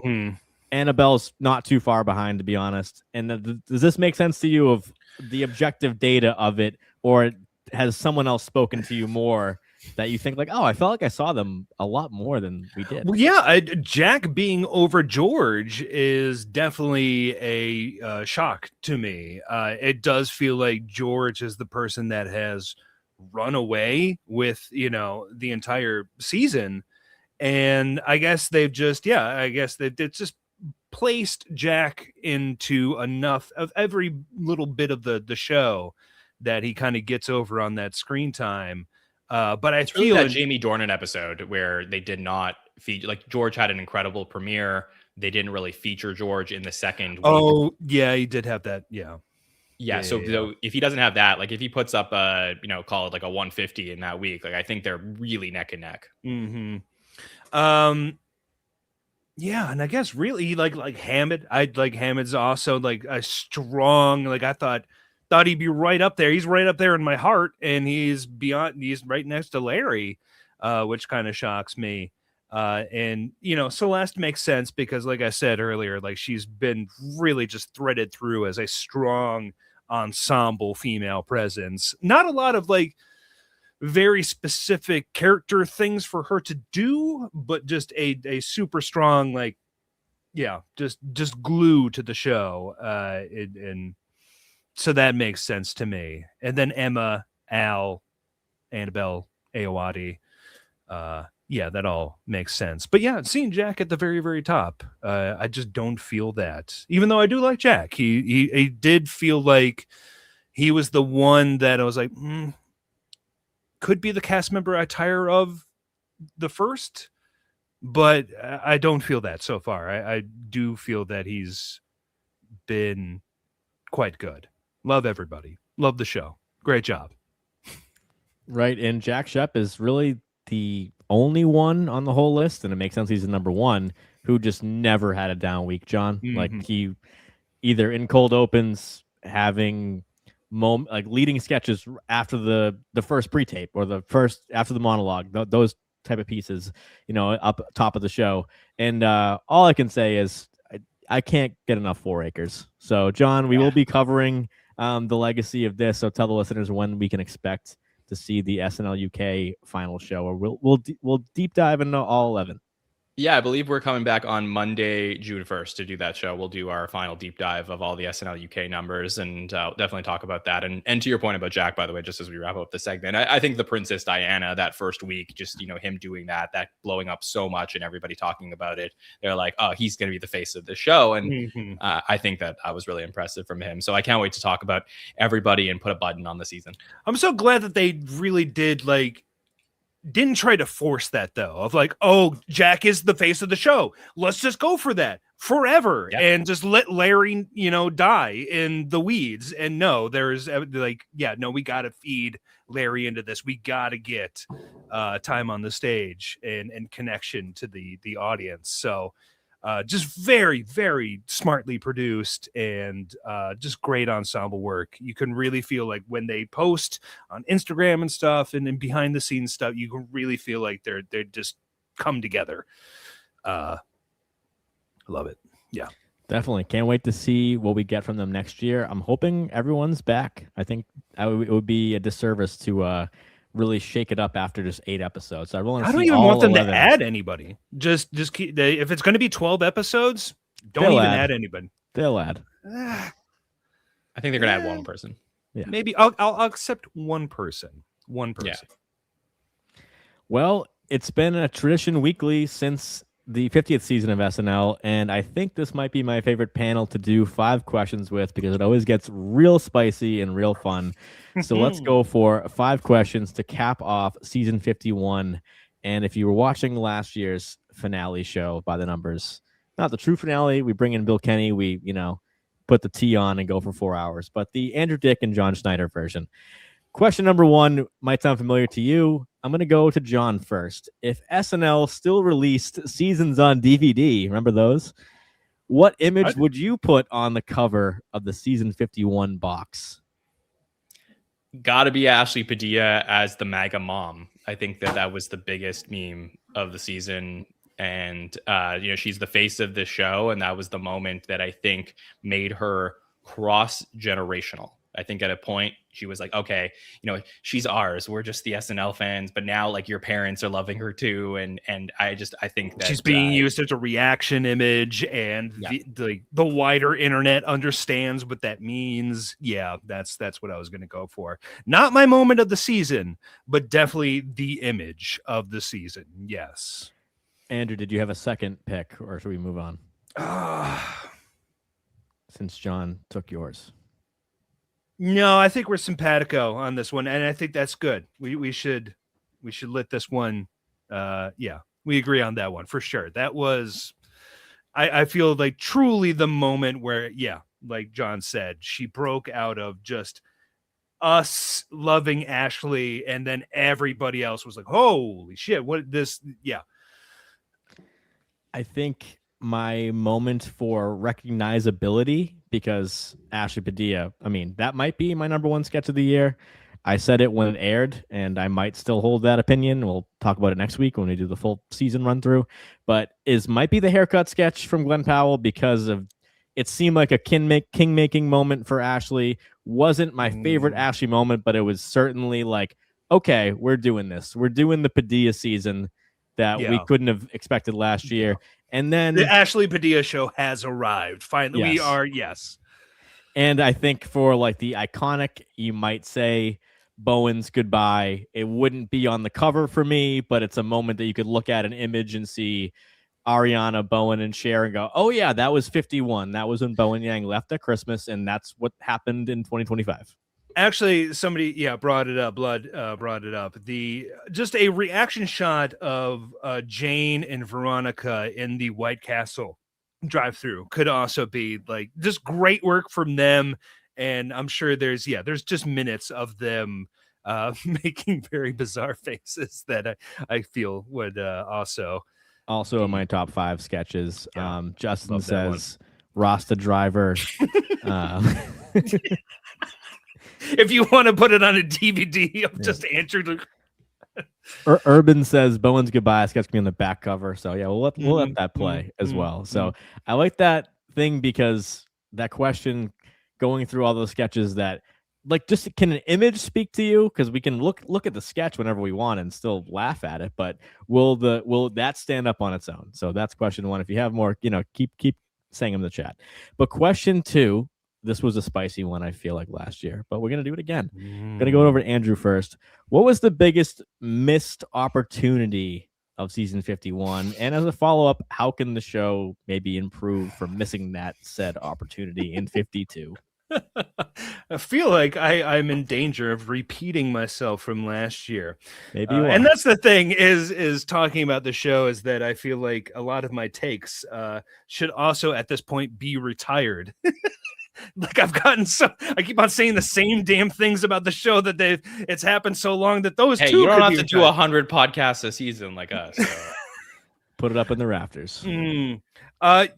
The biggest missed opportunity of season 51, and it's just kind of where they've been over the last couple seasons, is just a failure to come together as an ensemble and have a clear idea and vision for the show. And it feels all the more outsized when you compare it to SNL UK, where you can do this. You can bring in a completely new cast, writers, showrunner, everything.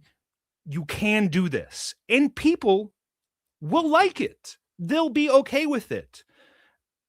You don't need to constantly hang on the past and people that have been there forever. Like, please, it just feels like the show always mirrors America in the best and worst ways, but it really has become just like we have 80-year-old people in control of this thing that won't give it over to a younger generation, and people hanging on to a job because they can't ever find another one. And it's frustrating, and I understand it to some degree, but at a certain point it becomes very exhausting as a week by week viewer of the show. And I just feel like they've scuttled so many chances to make the show over into a new thing. I still feel the loss of Emil, of Michael Longfellow, and Devin. And it gets you into a situation where it's like, can you cut Kenan or Cam? Because those are the only Black people on the show.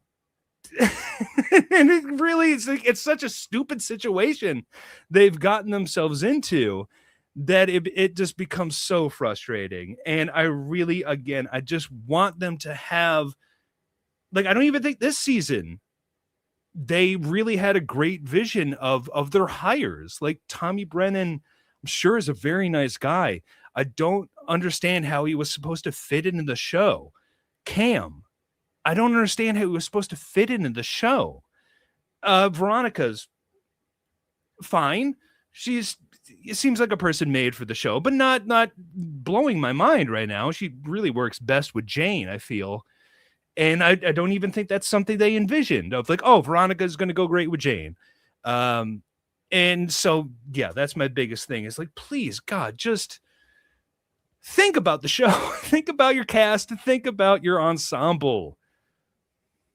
Well, I love that answer, even if it was a repeat, because it's an answer probably what coming I said last year. Yeah, probably is. We can run the tape, but because it's coming from somebody who I respect in you and what you do, and it's coming from a place of love. It's not coming from a place of hate.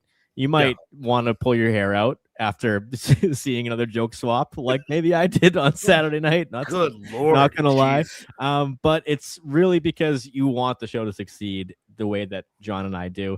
And before I go over to John, is how do I make sure, or not, I can't do anything about it, but on May 19th, 2027, when I see you and I ask you again, how can we maybe rectify this rant with this group right now in 52? You're asking me how to make Andrew Dick happy? No, I'm not. I haven't gone to you yet. I'm saying, how does Andrew have a different answer next year? Because if things don't change, then wouldn't he say the same thing next year? So is it possible? Maybe I'll make it simpler that way. I don't think there's anything that's gonna make Andrew Hey, John, you Being optimistic. Yeah, Mike, do you want my answer to this question? I think we broke Andrew. Yeah, I think Andrew's gonna take a break. So John, All right, what about you? Biggest missed opportunity of 51, and how can the show improve it?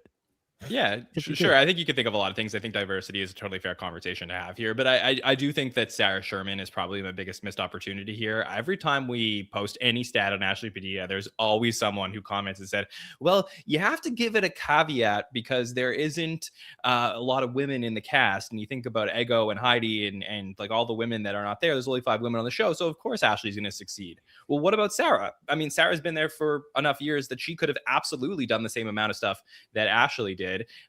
And we saw that amazing sketch. I totally agree last week with the auctioneers. It was my favorite thing that Sarah's done on the show in 3 years.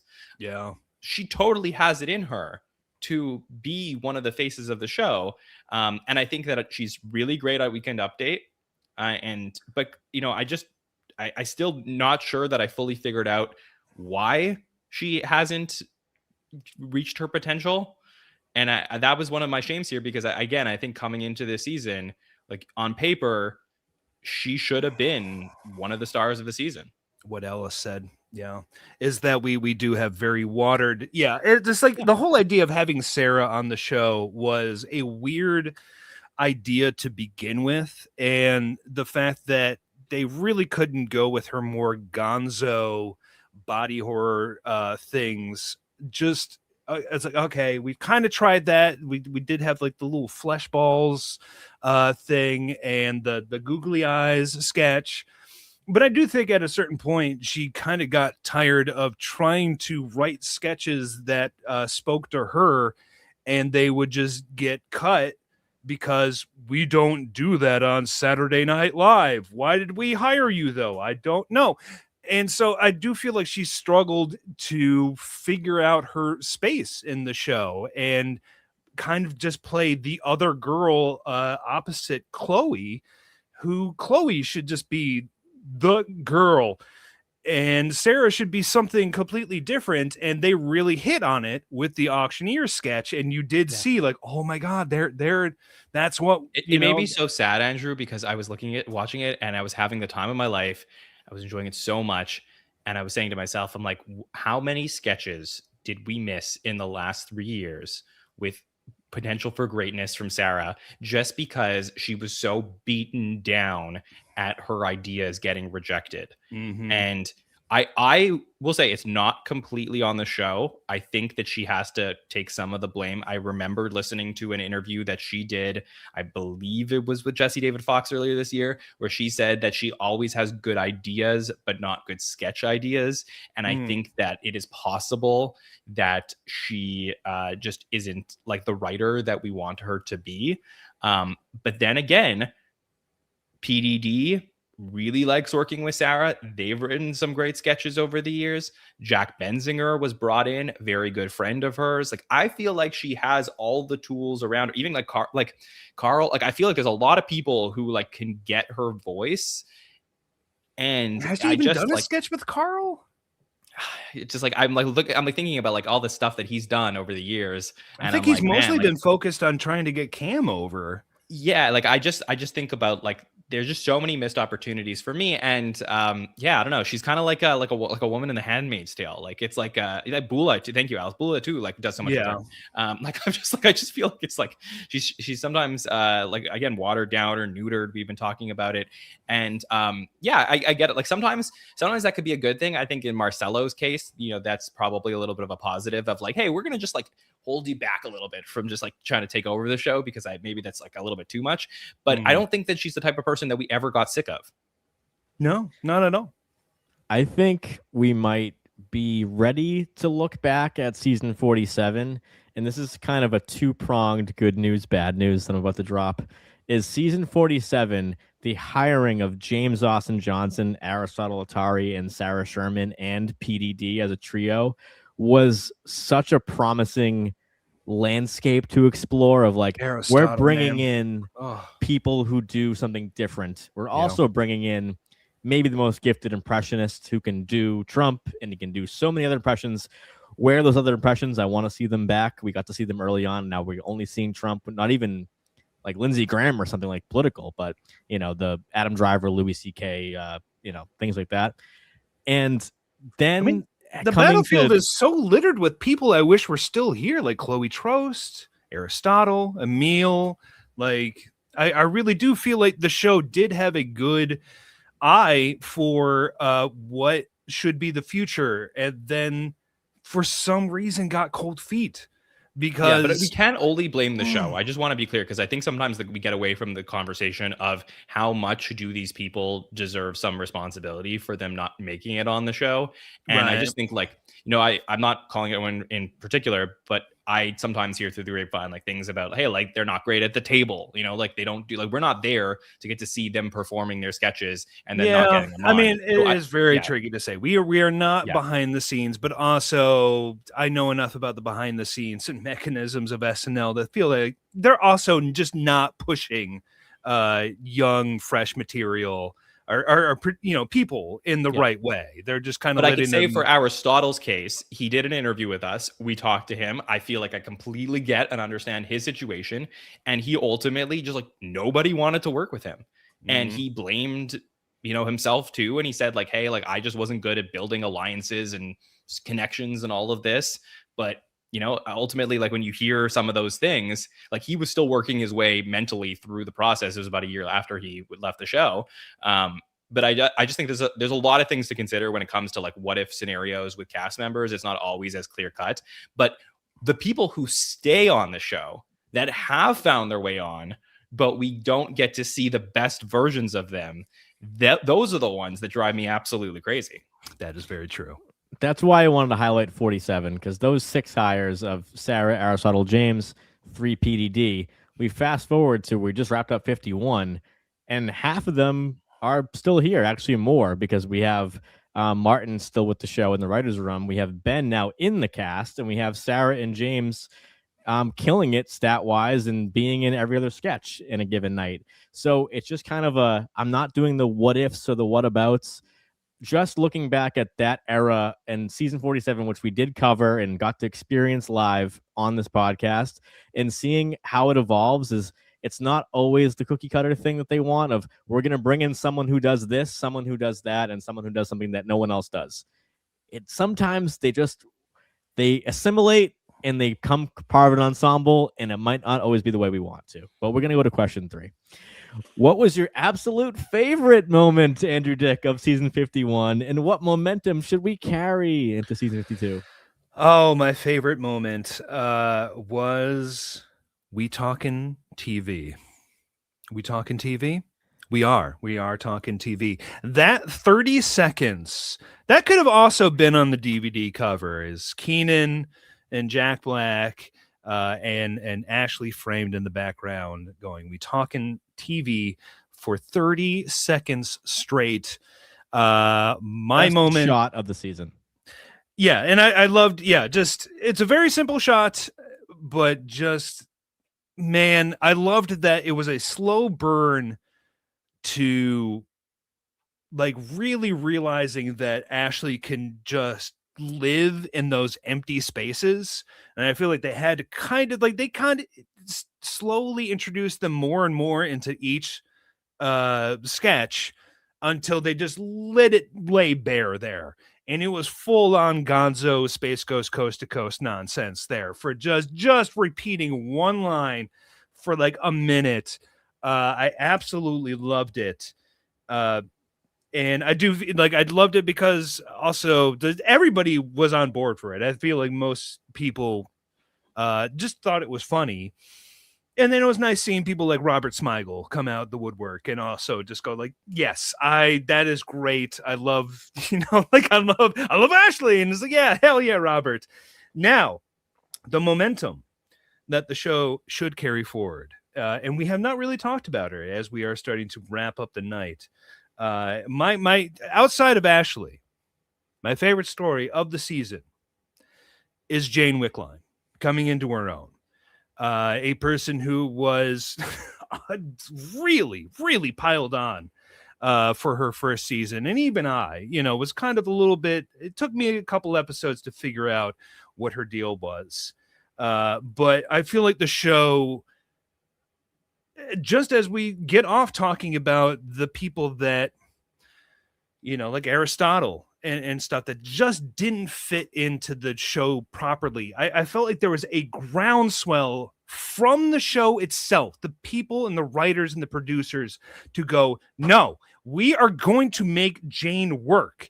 And so like the Gen Z Sexpert, the Winter Olympics pre-tape, Cousin Planet, loved Cousin Planet, White Castle Drive-Thru, Tamara, the Stranger Things update piece, and like everything was like just phenomenal. And she they would work her into sketches like the Harry Styles court case sketch where she got the rebat, and it's like they fully understood how to utilize Jane and her unique quirks to make a sketch or just a whole comedic beat work.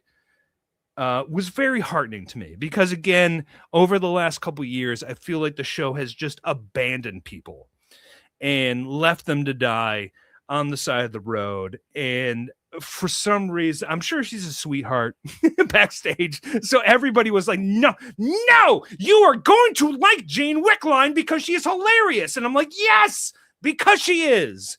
And I thought that was so heartening. And that is the momentum that should be carried forward into the next season, is making sure that everybody gets over equally.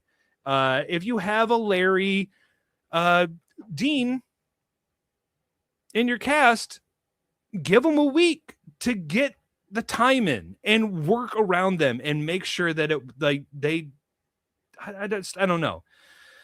It felt very rare for the show where I felt that, yeah, they were really trying to make and help a cast member get over. And it was very heartening to me. And she, along with Ashley, provided the best moments of the season for me. You hear that, everybody? Andrew Dick is heartened. I love to hear it. So, yeah, I mean, that I'm so glad we brought up the Kathy shot, because that's why Citizen Kane did that foreground background, so that in 2026 with Jack Black we could get the Ashley Padilla sketch and see them in focus, just waiting, not making eye contact. And Jane Wickline, I mean, maybe that could be your answer for the upcoming question, but we'll see what you say.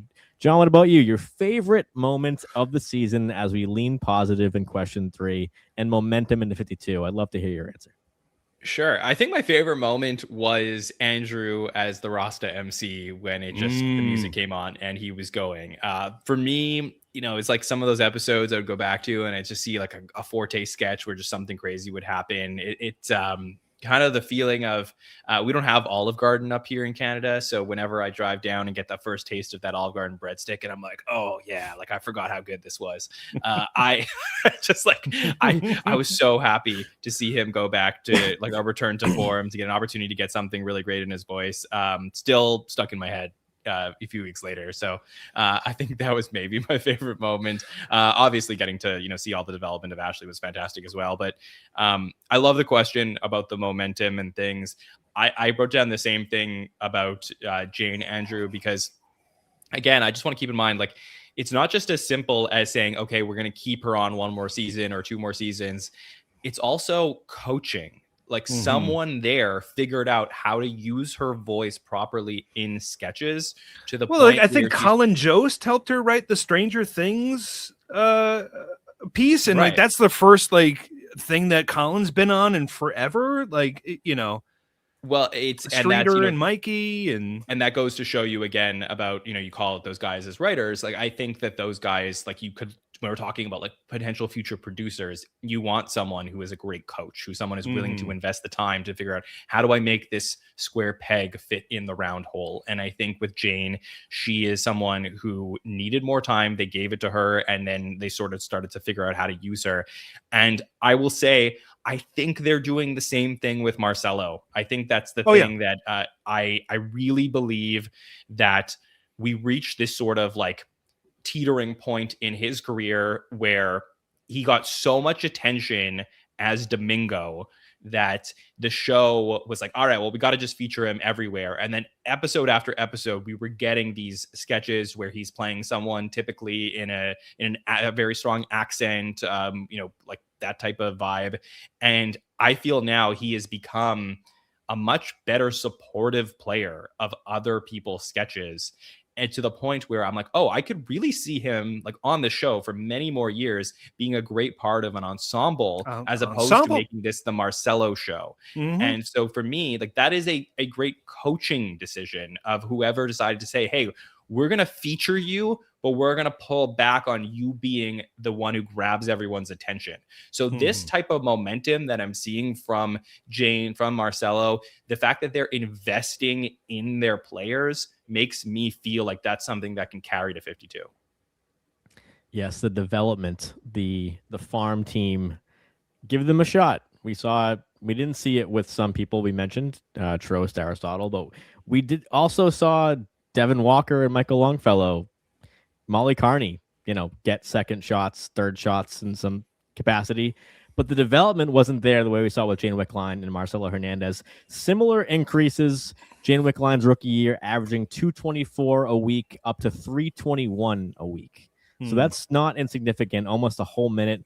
Marcelo going from a 455 a week, so like sniffing at 5 minutes, to getting to 539 an episode. So that's when you get to that like solid, your premier cast member is when you get to that over 5 minutes a week, because everybody can have a good week or a bad week, but to put in the numbers to get over 5 minutes a week.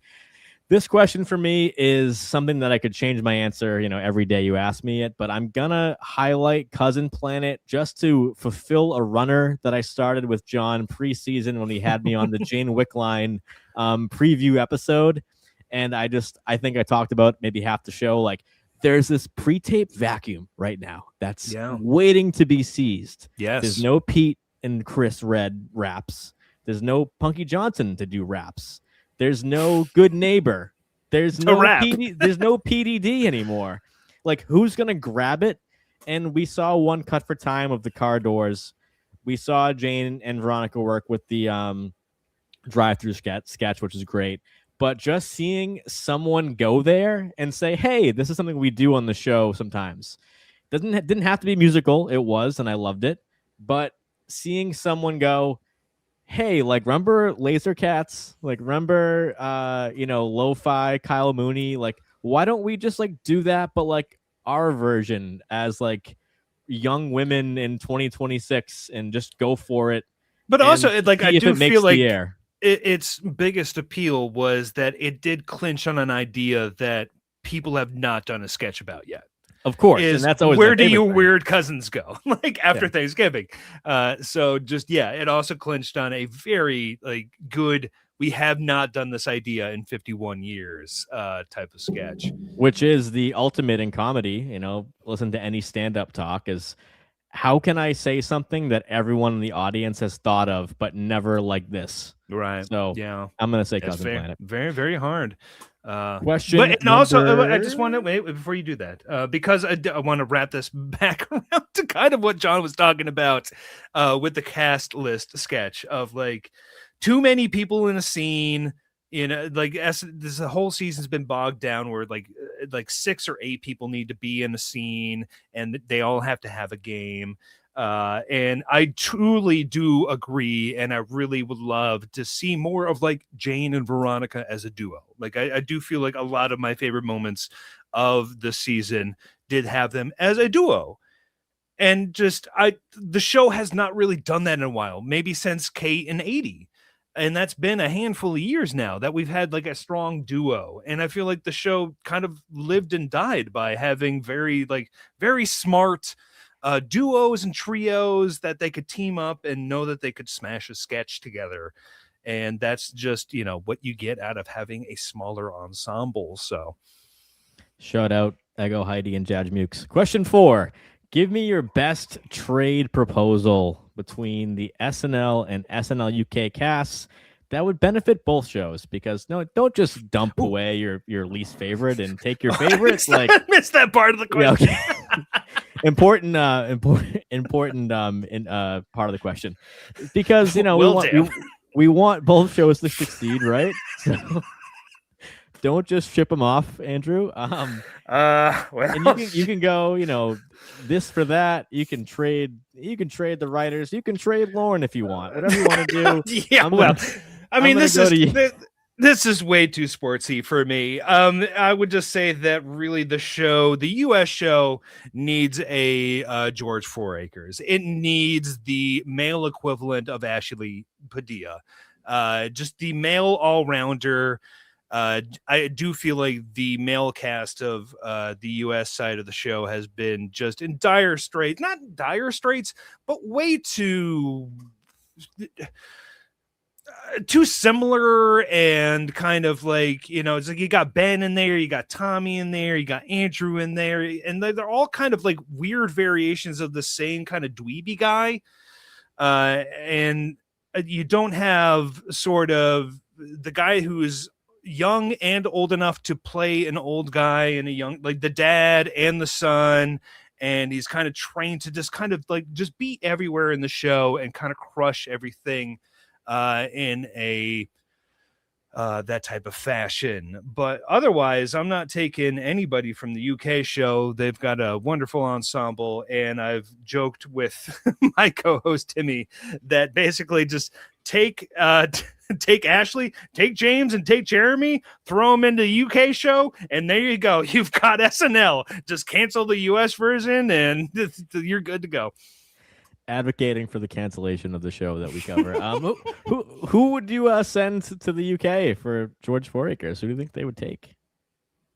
Would be worth it for them to get their second star on the power rankings to come to the US? Well, that's the thing, is that they can't. You don't. There's no Fouracres on the US side to send over there, and so stop trying to force your sports on me, John Mike. is dying to read out his draft board right now. So. First of all, I did take this question differently, but I will just say I do think that James, both of us did not understand this question. No, I do understand the question, but saying I interpreted it a different way. But that's but I will also say I don't think that James Austin Johnson is so dissimilar to George Fouracres. I do think that's just the way that they are used. I think that yes, I think okay, fair enough.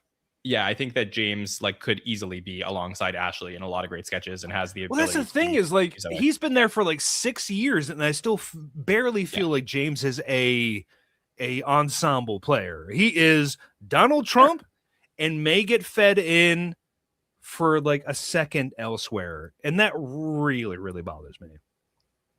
Yeah, I get that. Look, I interpreted this question as who would be the best versions of themselves on the other SNL. So who would I trade to SNL UK that I think could reach their potential, and who from SNL UK that I would trade to SNL US to reach their potential. So which is the true spirit of the question.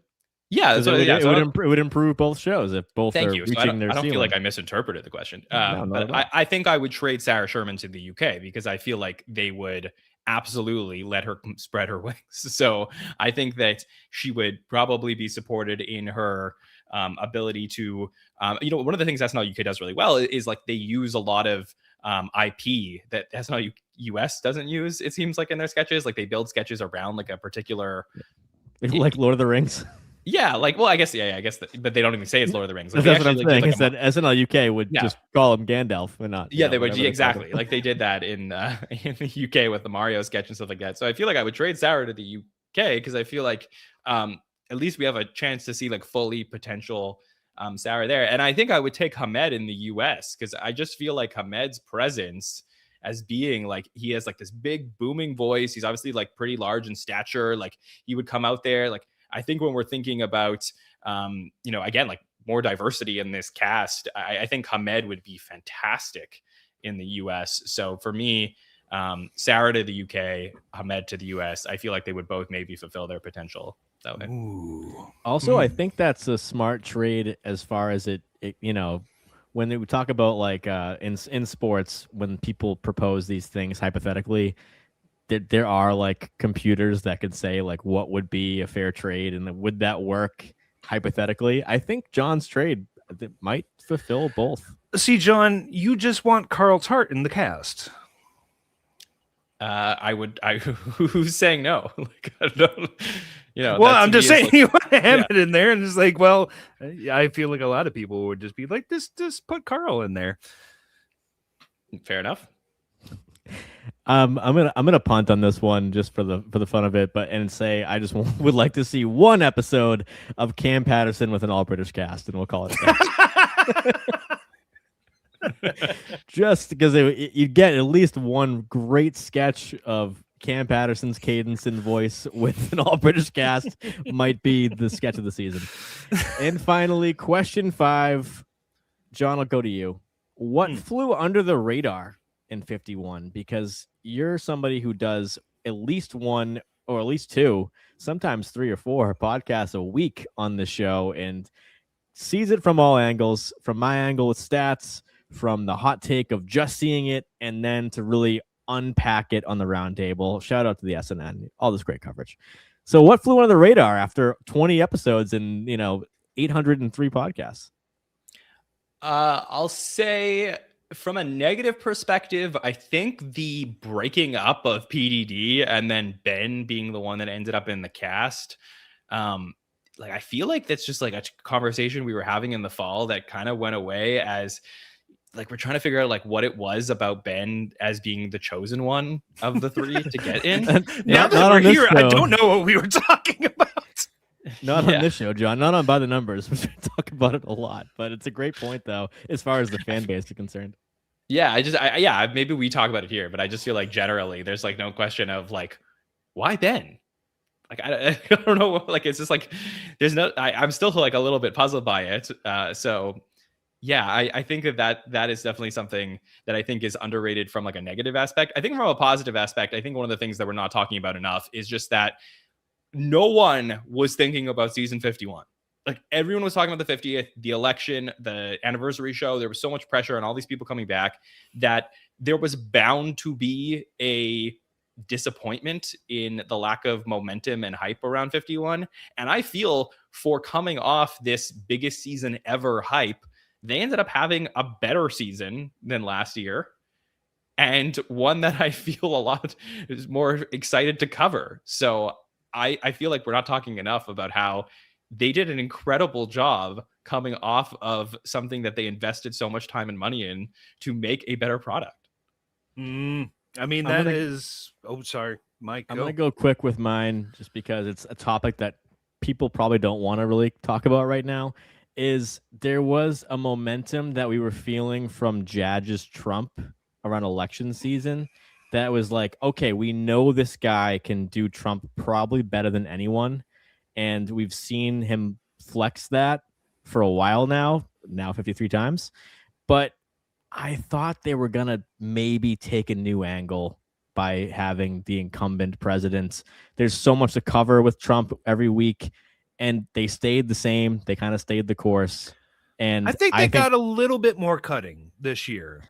You could say for sure that it's there's some more bite to it. Yeah. Especially this week with the Epstein ghosts. And I did love that. I thought it was I love how Will Ferrell was game to do that and that they went there and stuff. We didn't even talk about it. Great episode for Will, I will say. We didn't even really get around to it. I thought it was one of his better hosting episodes. I'm just saying that and it started there.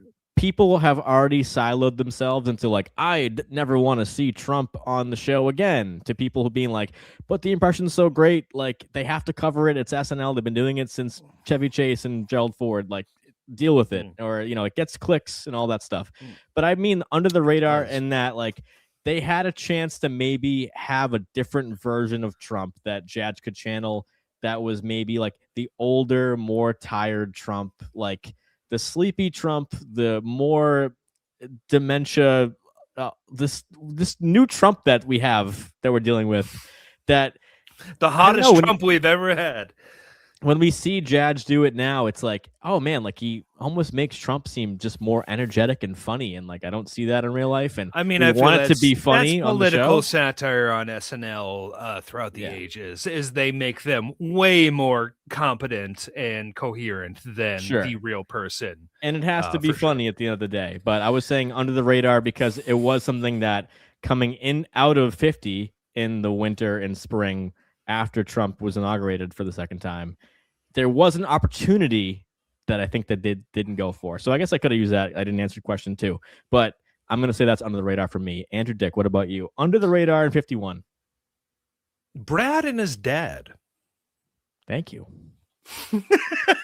If we want to just talk about variety in SNL, I do feel like the Brad and his dad animated shorts really livened things up for me.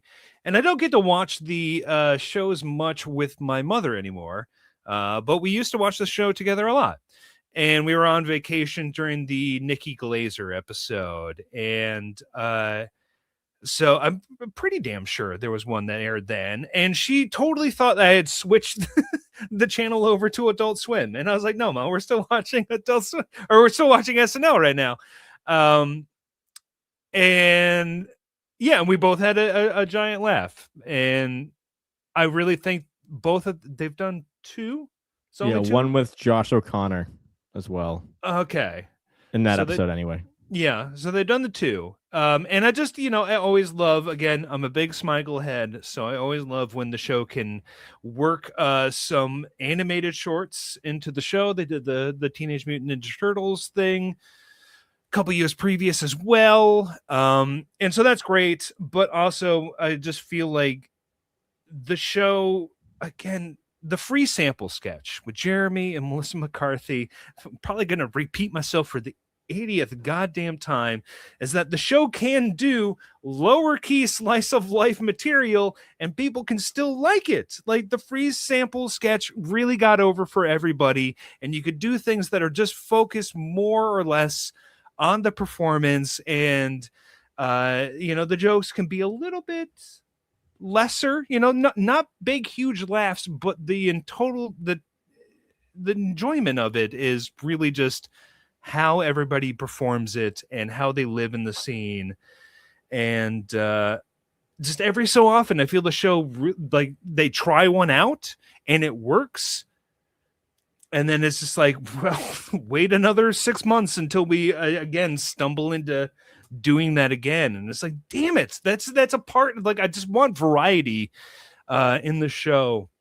Yeah, we got two last year as well, from like the Streeter Mikey, Lee McGee animation, from the Timmy Chalamet, which he had a voice in, the God animated short, and then the one that they were kicking the can for a while in Planning New York, that ended up airing with the Mikey Madison episode. So we got two last year, and we got two Brad and his dads this year. So thanks for highlighting that, because it has been a while since that Josh O'Connor episode that we saw Brad and his dad in the winter. So definitely under the radar. So good call. And again, just variety. I'm always looking for variety in the show. Like, I do feel it just becomes sometimes, at the worst, just a flat line of SNL mush. And that's the kind of show I don't like. I really do like every single segment should be a certain segment of the show, unencumbered to put itself over, like just it should be that. So. And that concludes the final edition of 5 Questions in season 51. Let's do the final reveal, John. Drum roll, the power rankings. Finally, season 51. Oh my God. Is this a lot of numbers for you, Andrew? Can you tell what we are doing here? So here we go. Yeah, here we go. This is a accumulation of Mike's thousands of hours of work to come up with who the top and bottom players are from this season of Saturday Night Live. So congratulations, Ashley Padilla led the way with the power rankings and averaged a 108.7 after putting up a 146.3 in the finale. Colin Jost landed at the 2 slot, 90.9, with a great finale as well, 117.5. Mikey Day did rise to the 3 slot here, had a really strong final 3 weeks of the season, all over 100s.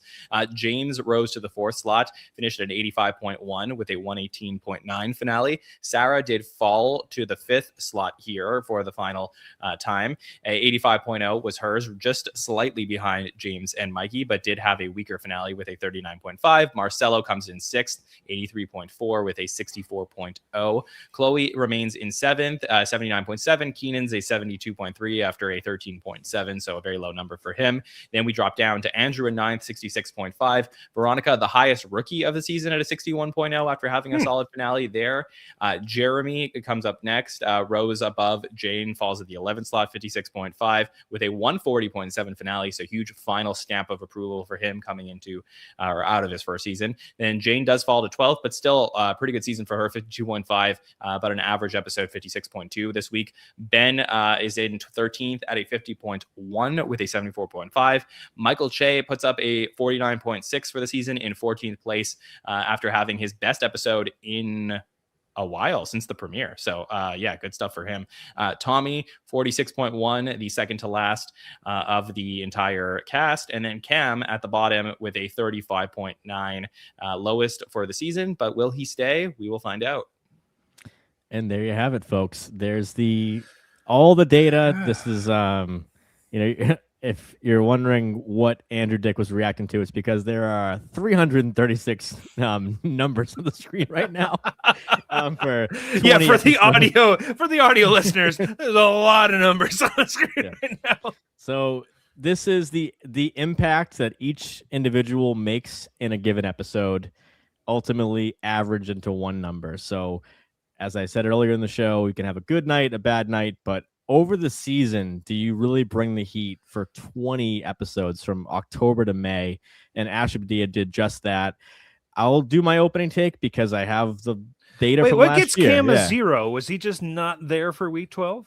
It means he was shut out of that episode. Okay, all right. He was in the building but did not appear, so it's averages in. So that's... Ooh, okay. So only shutouts of the year were Cam in week 12 and Jane in the premiere, who had an update. Chloe was absent in week 13. In the Connor Story episode. Yeah. Right, which does not affect her score because she wasn't in the building to be in anything. All right, fair enough. And ultimately, Bowen Yang's 9 episodes brings him to 81.5. That would put him 7th behind Marcelo. So looking at last year's numbers with a cast of 17, Bowen Yang was the ultimate winner at 85.7. So you can call Bowen Yang the star of season 50, and you'd be correct, which just goes to show you the season that Ashley Padilla had, because she crushed Bowen's season 50 number. And I like to bring this up, especially when John's in the program, who interviewed Bowen Yang on the red carpet or the gold carpet of season 50 celebration, and saying, like, you're the stat, MVP right now, or, I'm not quoting John, but meaning that, like, you're really the breakout star. And Bowen Yang said, it's never felt like more of an ensemble. And they were both right, because Bowen Yang was the standout of the season, but the parody was so close together. Like, there's a lot more 70s and 80s, where this season there's so much more spread from Ashley Padilla to Cam Patterson, where last year the last place finisher was Devin Walker at almost identical score to Cam Patterson, 35.5, Jane Wickline 39.0, Emil Wakim, who was not brought back, 41.4. So if you're looking for Danger Watch from me tonight, it's, I guess, below Emil Wakim. Ashley Padilla was a 44.1 last year, so obviously biggest increase was brought back, and now is the MVP of the season. So we're glad for that. She finished below Michael Longfellow, who was not brought back for a 4th year. So all these things we will cover next week with our grand finale legacy watch. But Andrew Dick reaction from these many colorful numbers you see. Well, one, math make brain hurt for sure. And numbers, ascribed to quality always tricky as well. I don't know, man. Fuck. That's just what we were looking for. Yeah, this is why you're here. Just, I don't know. I mean, I feel like I've said enough of what I feel works for me. I think the show just, needs to really look at what it's doing as it goes into the summer and make some smart hires and fires, because there's stuff here that is troubling, like Cam at the bottom, and that's like your new person of color hire, and that's like the only thing you got going on here beyond Kenan, and that's a bad situation. So really should very smartly think about things over the summer in terms of how we want an ensemble to look like. But in terms of this and numbers, and Jeremy goes up and Jane goes down and Ben stays the same, I don't know. I mean, that's all compared to last week, so just the up and down. It's just the rising and falling compared to last week's graph. So, but I will say, like, for this season, though, we have, just like Marcelo, I do think that they've wisely maintained him as like a median level personality on the show. So that is a good thing. And John, we can save some of the hot takes for next week, going through all the baseball cards of the SNL cast members and all the deep stats. But there is one, thing to wrap up with a bow, which is Marcelo finishing strong, ending up in the top 6. He was outside. He's right around the top 10 for a while, having kind of a mid-season slump. And Mikey Day coming out of nowhere, like he did a couple years ago in 49, and just having like a monster last run to pass both.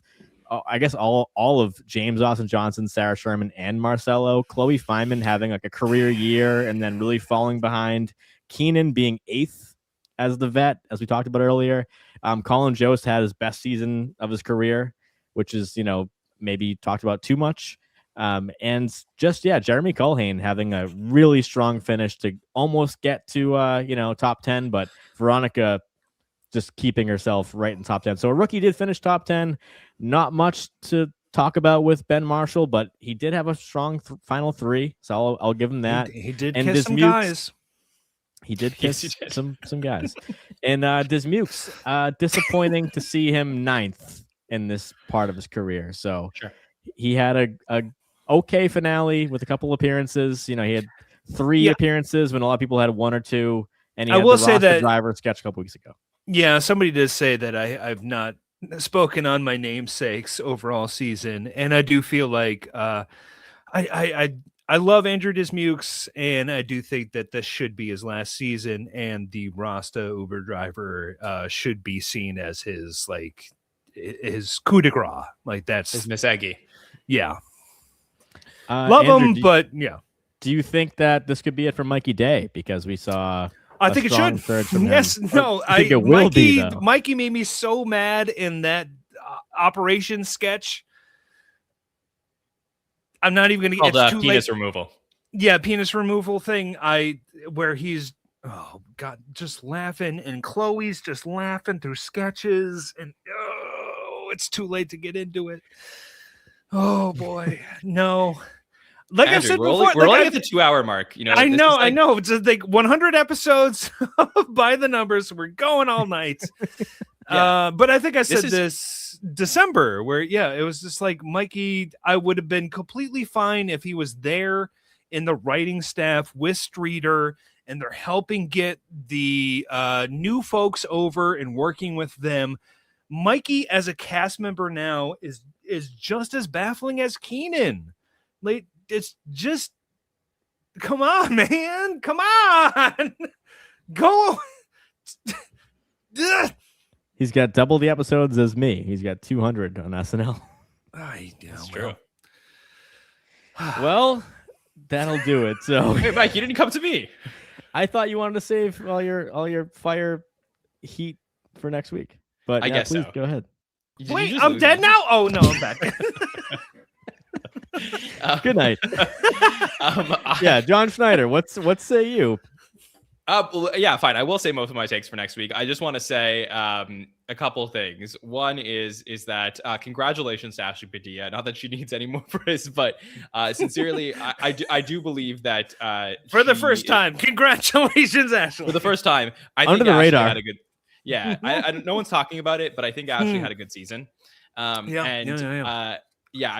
do want to, I don't know if I mentioned it on the podcast, so I do want to shout out that I actually wrote an article for Late Nighter that came out last week towards the end of the week, and it probably got lost in the shuffle with a lot of the SNL articles that were coming out, but I wrote why I believe that people are coming back to Saturday Night Live to watch the show, and I think it is Ashley Padilla and her potential to see where she goes in her career. So we'll talk next week about her and, her season and her legacy and all that. But I just think I'm very excited for her to come back next year, come back as a repertory player. And then we could start looking at, all right, where are we going with among the all-time greats here? Like, how many seasons does she need to do with this? Can she continue to pull it off? Because this is why I watch the show. I watch to find the next great star of this show. And I'm so glad that we do have her. Yeah. I will say that you are correct, though. My co-host Tim Giacalli completely off the train with the U.S. show beyond really just kind of catching up on things that trickle back to him. And it's almost always Ashley and Jane and Jeremy. So he's like, Ashley Padilla, I love. I'm not watching the rest of the show, but my God, she's amazing. And I should check out. Did not know you wrote something. Yeah, I'll send it over to you. I'm excited about it. But also, I do believe that every great cast member in the history of Saturday Night Live has made their castmates better. So I think if there's something to look forward to in the future, it's the fact that we have one of the greats on hand with us who may potentially will this next era into something great. And that's something we can all be excited about. Yeah. Absolutely. Go check that out. John, want to give the listeners anything else they should be checking out as we wrap up season 51 coverage? Oh, so much happening here on the podcast. It's been a long week, but we still have more to come. So take a break, John. Take a break. Yeah, so much more to come. All right, let me tell you what's happening here. So if you're a patron or a paid tier subscriber for our YouTube channel, you would have just got our season 31 finale coverage, which we have up with Sammy K. That's our 20 years later podcast that we've been all season long. So Kevin Spacey. So that one is redacted, hosted, and we had a lot of fun with that. So that was a good one. So that's coming up definitely on the feed. Should be up by now. So there's that. And then next week, we will have 2 podcasts for you. First, on Monday night, we will have the SNL Awards show. So we have put out to our patrons and our regular group of podcasters. We've asked them to vote on a bunch of different awards from this season to get the finalists for all of the awards. And then we're going to put out on social media in the next few days all of the awards and ask you guys to vote. So things like MVP, breakout player of the season, best cold open, weekend update spot, all of that. And Monday night, we will be here with a panel to reveal the award winners and talk about all the best parts of season 51. So that will be in our roundtable slot on Monday. And then Wednesday but that's night, like if you like subjectivity, though. Oh, you want objectivity? All right. Well, if you want objectivity, well, next week in this slot, this podcast is for you because Mike, Bill, and I will be doing the Legacy Watch, where we will be going through every single cast member from the season, talking about their season in full. And did they rise in the legacy this season? Did they fall? Where we see their potential in the future? That show has broken some podcasting records before. I don't know how long we're going to go on for, but put the coffee on. Can't wait to see what's going on that week. I will be there on Wednesday. Sounds good. You'll be there. And then the following week, we will have our UK By The Numbers final show, Legacy Watch for that one. We will also have our feedback show where we will be inviting all of our patrons who want to sign up to come and talk about the end of the both seasons of UK and US to come on. I'll be there at Marathon Show to talk to all of you before we then dive into our summer series where we will be going through the top 100 SNL sketches of all time, recurring, all count as one. So we're not going to get like 100 cheerleaders or Celebrity Jeopardies. It's going to be so much fun to go through this all season long, or all summer long with all of you before we make our way back to season 52. We also have a everything you need to know about SNL season 26 on the horizon as well. Ooh, Interesting. It's been a while. Yeah, when you meet someone on the street and you go, "What's your favorite SNL sketch?" They go, "All of the Wayne's World." Yeah, exactly. That's not what we want. We want one group of Wayne's World sketches. We'll see where they end up. Yeah, that's that. I'm still kind of dubious on that place. That choice. Why you 'Cause think I we feel should let recurring sketches go? I mean, it's going to be a disaster. Yes. Yeah. Yes. Invite disaster. Yeah, that's Yes, it's gonna- it's where gonna be do you horrible put if podcasting. you take something in its totality, like the Jeopardy sketches, where like they kind of fall off, or like the Wayne's Worlds where they start kind of clunky but get more, just like it does make them more weird to place as a total piece. So, But that's the fun exercise of what we're doing this summer, because then otherwise we're going to be like, all right, remember that sixth cheerleader sketch? Let's talk about that one. And it's going to be like, it won't come through in the way that we want it to. We really want to get an idea of what are the really the greatest 100 sketches. And if you think recurring works and elevated the sketch, now we talked about the Lawrence Welk show on the latest episode of That Week in SNL, our season finale, which was Will Ferrell and Green Day with John, and it was the second of the 10, and it was like, well, this is mostly just a repeat of the second. Like, right. How do you really case, if you were on, I would make you watch all 10 and then we'll talk about them. So that's the difference.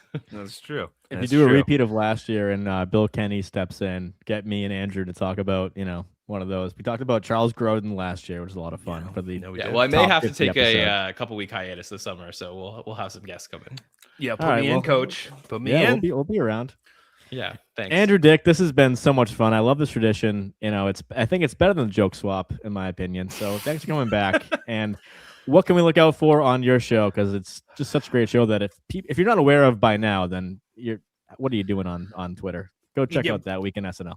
No, well, yeah. I mean, we're closing out the 9th season of our show, That Week in SNL, where we go back and revisit random vintage episodes of the show. And like I just mentioned, John was on the finale with us as we walked through the season 34 finale, Will Ferrell, Green Day, which is an episode that John chose because I replaced him in a conversation for the Saturday Night Network last summer, and I spoke on the Goodnight Saigon sketch, and John was like, wait a minute, I need to step in and have some ideas. And so, like, really, I wish it happens all the time that really I wish we could have gone longer, much like we're doing here. Like, we've gone over 2 hours. John needed to record early with us and then hop onto a By the Numbers. And so we did not get to really dive into the dynamics of how John and I see the show through the lens. Let's do it during the summer.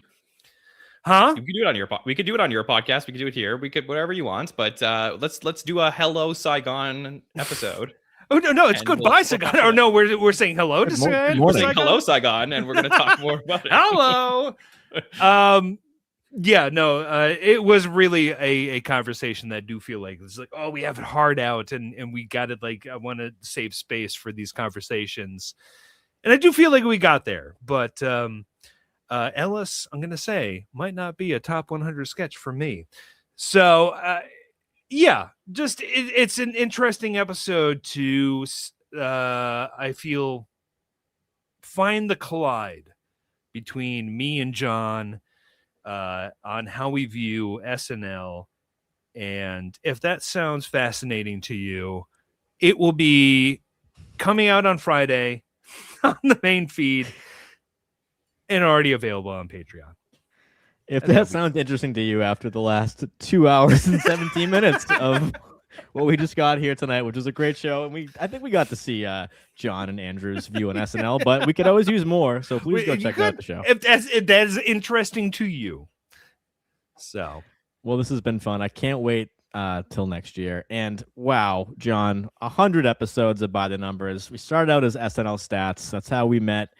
We thought of this idea to do a show just about it as you started the roundtables, and that historic season 46, which will always have a special place in our hearts, of a weird, wacky season that also birthed, this podcast. So I can't be more grateful to you.